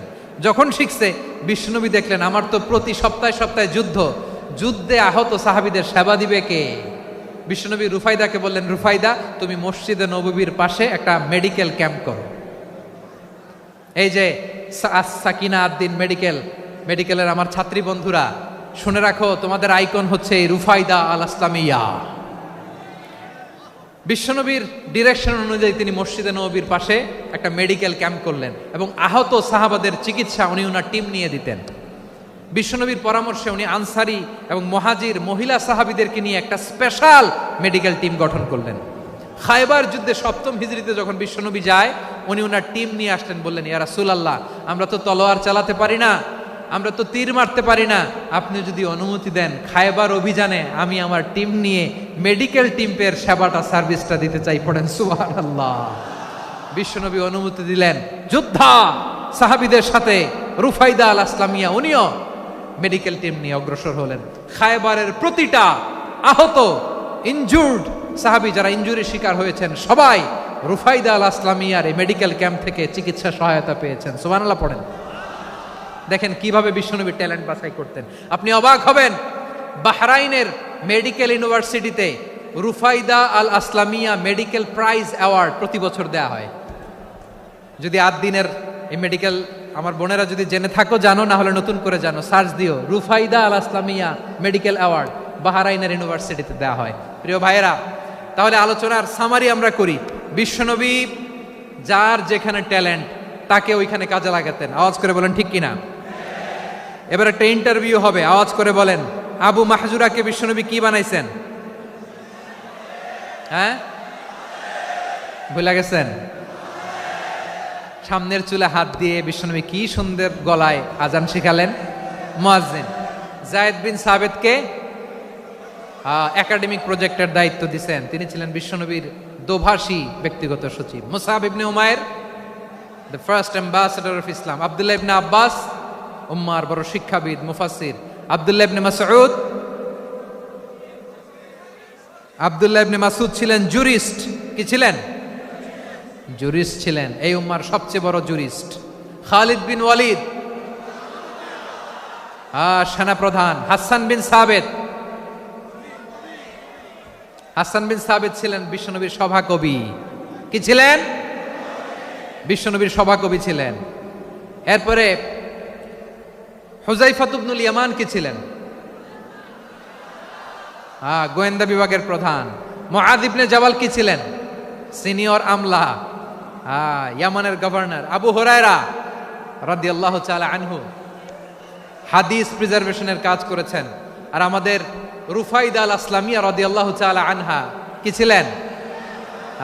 নার্স ছিলেন। নার্স হয়ে মেডিকেল সেবা দিয়েছেন। প্রিয় ভাইরা, পুরো আলোচনার যদি সামারি করি তাহলে বিশ্বনবী যেভাবে হিউম্যান রিসোর্সকে ম্যানেজ করেছেন, যার যেখানে প্রতিভা কাজে লাগিয়েছেন, আমরাও যদি করি আমাদের বাংলাদেশের চিত্র আমরা পাল্টে যেতে পারবো। আমরা শুরুতে শুনেছি মানুষের আছে অসীম সম্ভাবনা, প্রতিটা মানুষ অনন্য, যত্ন নিলে, যথাযথ পরিচর্যা করলে মানুষ বিশ্ব জয় করতে পারে, ঠিক কিনা? আমাদের হাফেজে কোরআনের সামনে দাঁড়াতে পারে এমন কোন হাফেজে কোরআন আল্লাহর জমিনে জন্ম হয় নাই। গোটা বিশ্ব কাঁপিয়ে তারা সেরা, আমাদের ক্রিকেটাররা সেরা, আমাদের তৈরি পোশাক শিল্প সেরা। এরকম অনেক অনেক সেরা জিনিস আছে, আমরা এগুলোরে নার্চারিং করতে পারি নাই, পরিচর্যা করতে পারি নাই, সঠিক তারবিয়াতের অভাব। তাহলে মানুষের অসীম সম্ভাবনাকে কাজে লাগাতে হবে, ঠিক কিনা বলেন? ইউনুস গভর্নমেন্টকে আমি বলবো, অল্প সময়ের জন্য আপনারা এসেছেন, সংস্কারও করতে হবে, আবার নির্বাচনও করতে হবে। সব সংস্কার হয়তো করতে পারবেন না, যতটুকু পারবেন এর মধ্যে আমাদের যে হিউজ ম্যান পাওয়ার, আমাদের যে মানব সম্পদ, হিউম্যান রিসোর্স, এটাকে ডেভেলপ করে আপনাদের যেতে হবে। যেটা পারবেন না সেটাকে পরবর্তী নির্বাচিত গভর্নমেন্টের কাছে রেখে যেতে হবে, যে তারা যেন করে, তাদের কাছে আপনারা এটা রেখে যাবেন। তাহলে মানুষ চাইলে বিশ্ব জয় করতে পারে। আর মানুষকে হারাতে পারে কেউ? জোরে বলো যশোর, মানুষকে হারাতে পারে কেউ? আল্লাহ আমাদেরকে জনসংখ্যা দিয়েছেন প্রিয় ভাইয়েরা। এই জনসংখ্যা অনেক বড় সম্পদ, এটা আমাদের জন্য অভিশাপ নয়, আশীর্বাদ। আমাদের জনসংখ্যাকে যদি আমরা জনশক্তিতে রূপান্তর করতে পারি, আজকে বাংলাদেশ যে অবস্থানে দাঁড়িয়ে আছে, বাংলাদেশ তার 20 গুণ উন্নতির শিখরে চলে যাবে। চিল্লায় বলো ঠিক কিনা? আমাদের শ্রমিক ভাইয়েরা বাইরে কাজ করে, আমাদের শ্রমজীবী ভাইয়েরা, প্রবাসীরা, তাদের ব্যাপারে গুরুত্ব দিতে হবে। আমাদের শ্রমের দাম সবচেয়ে কম, সবচেয়ে কম। তারা এম্বাসিতে গুরুত্ব পায় না, এয়ারপোর্টে গুরুত্ব পায় না। এই সরকার অবশ্য তাদেরকে অনেক গুরুত্ব দিচ্ছে। আমাদের অদক্ষ শ্রমিককে যখন আমরা দুবাই পাঠাই, অল্প বেতন পায়, কিন্তু ইন্ডিয়ানরা দক্ষ শ্রমিক পাঠাইলে তার 3 গুণ বেতন পায়। আমরা আমাদের শ্রমিকদেরকে অদক্ষভাবে আর পাঠাতে চাই না, দক্ষ শ্রমিক পাঠিয়ে আমরা রেমিটেন্সের বন্যা বইয়ে দেব। আমাদের শ্রমিকদের পাঠানো রেমিটেন্সের টাকায় সচল থাকে আমার দেশের অর্থনীতির চাকা। তাদেরকে সবচেয়ে গুরুত্ব দিতে হবে। আমরা পেয়েছি ফ্রিডম ফাইটার, মুক্তিযোদ্ধা, আর আমার প্রবাসী ভাইরা হচ্ছে রেমিটেন্স ফাইটার। জোরে বলো ঠিক কিনা? তাহলে আমাদের এই জনশক্তিকে জনসম্পদে ট্রান্সফর্ম করতে হবে, ঠিক কিনা বলেন? সরকার জনগণকে এভাবে পলিশ করতে হবে। মা বাবারা ছেলে মেয়েদের মধ্যে কার কোন যোগ্যতা তাকে ওইভাবে কাজে লাগাতে হবে। সবার এ প্লাস পাওয়ার কোনো দরকার নাই। আমাদের দেশে একটা টেন্ডেন্সি আছে, পরীক্ষায় এ প্লাস না পাইলে কই তুই কি করলি, পাশের বাড়ির ছেলে এ প্লাস পাইছে, যা ওর পা ধোয়া পানি খা। কি খা? তা আমি ভাবছি যে পা ধোয়া, এ প্লাস পাওয়া ছেলেদের পা ধোয়া পানির একটা পানির ব্র্যান্ড বানাইতে হবে। এরকম লেখা থাকবে, এ প্লাস পাওয়া ছেলেদের পা ধোয়া পানি। খাওয়া নাই, এগুলার খাওয়া নাই। ওরে আল্লাহ এ প্লাস পাওয়ার জন্য বানাইছে, আর আপনার ছেলেকে এই এ প্লাস গুলারে নিয়ন্ত্রণ করার জন্য আল্লাহ বানাইছে। ওকে দিয়ে আল্লাহ কি করবে আপনি জানেনই না। একটা এ প্লাস, একটা এ গ্রেড একটা মানুষের জীবনকে ঠিক করে দিতে পারে না। আপনার ছেলেকে আল্লাহ অন্যদিকে যোগ্যতা দিয়েছে। ওদের মনোবল ভাঙবেন না, খবরদার, খবরদার। ছেলে মেয়েদের মনোবল ভাঙবেন না। যাকে দিয়ে যেটা হবে তাকে দিয়ে সেটা করতে হবে, তার প্রতিভাকে সেভাবে কাজে লাগাতে হবে। তাহলে বাংলাদেশ, আমাদের এই জনসংখ্যা জনসম্পদে রূপান্তরিত হবে। আমাদের সরকারের তত্ত্বাবধানে আমাদের 18 কোটি জনগণ দক্ষ জনশক্তিতে রূপান্তরিত হোক, আমরা চাই কি চাই না? আমরা ভালো মানুষ, শ্রেষ্ঠ মানুষ হতে চাই কি চাই না? ওই জাপানিজদের মতো সৎ, ওই ইউরোপিয়ানদের মতো কালচার্ড। আমাদেরকে আল্লাহ তাআলা কোরআন সুন্নাহ অনেক কিছু দিয়েছেন। যেহেতু বর্তমানে আমরা দেখছি তারা সৎ, তাদের মধ্যে ভ্যালিউ আছে, সেগুলো আমাদের মধ্যে আনার দরকার আছে না নাই? আর ইসলাম দিয়ে আমাদের জীবনকে সাজাতে হবে, ইসলাম দিয়ে আমার পরিবারকে সাজাতে হবে। ইসলাম থেকে, কোরআন থেকে প্রেসক্রিপশন না নিলে জীবন সুন্দর হবে না। কোরআন থেকে প্রেসক্রিপশন না নিলে সমাজ সুন্দর হবে না। কোরআনের প্রেসক্রিপশন না মানলে রাষ্ট্র সুন্দর হবে না। কোরআনের প্রেসক্রিপশন অ্যাপ্লাই না করলে শুধু দুর্নীতি দমন কমিশন দিয়ে দুর্নীতি বন্ধ করা যাবে না। এজন্য কোরআনের আইন আমরা চাই কি চাই না? প্রিয় ভাইয়েরা, হিউম্যান রিসোর্স ডেভেলপমেন্ট, মানব সম্পদের উন্নয়ন, আমাদের সরকার যেন এদিকে নজর দেয়। আমরা যেন এই ব্যাপারে যত্নবান হয়ে উঠি। যাকে আল্লাহ যে যোগ্যতা দিয়েছে, এই যোগ্যতা দিয়ে আমরা যেন ইসলামের জন্য, দেশের জন্য কাজ করি। আমরা যেন আমাদের স্কিল ডেভেলপ করি, আমাদের পটেনশিয়ালকে ডেভেলপ করি। মোরালিটি, ভ্যালিউজ নিয়ে শায়েখ আহমদুল্লাহ আলোচনা করেছেন, এগুলো দিয়ে যেন আমরা আমাদেরকে সাজাই। আল্লাহ তাআলা আমাদের দেশকে তুমি নিরাপদ করো, আমরা পড়ি আমিন। আল্লাহ আমার 18 কোটি জনগণকে তুমি জনশক্তিতে রূপান্তরিত করো, আমিন। আল্লাহ আমরা হাতে হাত রেখে, কাঁধে কাঁধ মিলিয়ে, ভাইয়ে ভাইয়ে যেন এই দেশকে গড়তে পারি, আল্লাহ তুমি তৌফিক দান করো, আমরা পড়ি আমিন। আমার প্রিয় মহিউদ্দিন ভাই বলেছেন, হুজুর এমন একটা ঘোষণাপত্র দিয়ে যাবেন আজকের এই ঐতিহাসিক যশোরের প্রোগ্রামে, যেটা গোটা বাংলাদেশে মানুষ এটার উপর আমল করে। আমি যে কথাটা বলেছি এটাই, আসুন আমরা আমাদের জনসংখ্যাকে জনসম্পদে ট্রান্সফর্ম করি। আমাদের জনসংখ্যাকে আমরা যেন জনশক্তিতে রূপান্তরিত করি। জনসংখ্যাকে ট্রান্সফর্ম করে জনশক্তি দিয়ে আমরা যেন আগামীর বাংলাদেশ, স্বাধীন বাংলাদেশ 2.0 কে গড়ে তুলি। আল্লাহ তাআলা আমাদের সবাইকে কথাগুলো বোঝার, আমল করার তৌফিক দান করুন।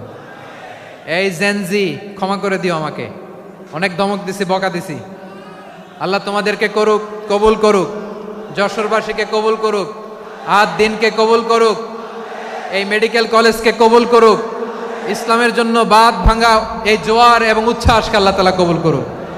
হাযা মা ইনদি ওয়াল ইলমু ইনদাল্লাহ আলাইহি তাওয়াক্কালতু ওয়া ইলাইহি উনীব। সুবহানাকাল্লাহুম্মা বিহামদিকা আশহাদু আল্লা ইলাহা ইল্লা আনতা আস্তাগফিরুকা ওয়া আতুবু ইলাইক। আল্লাহুম্মা আমিন।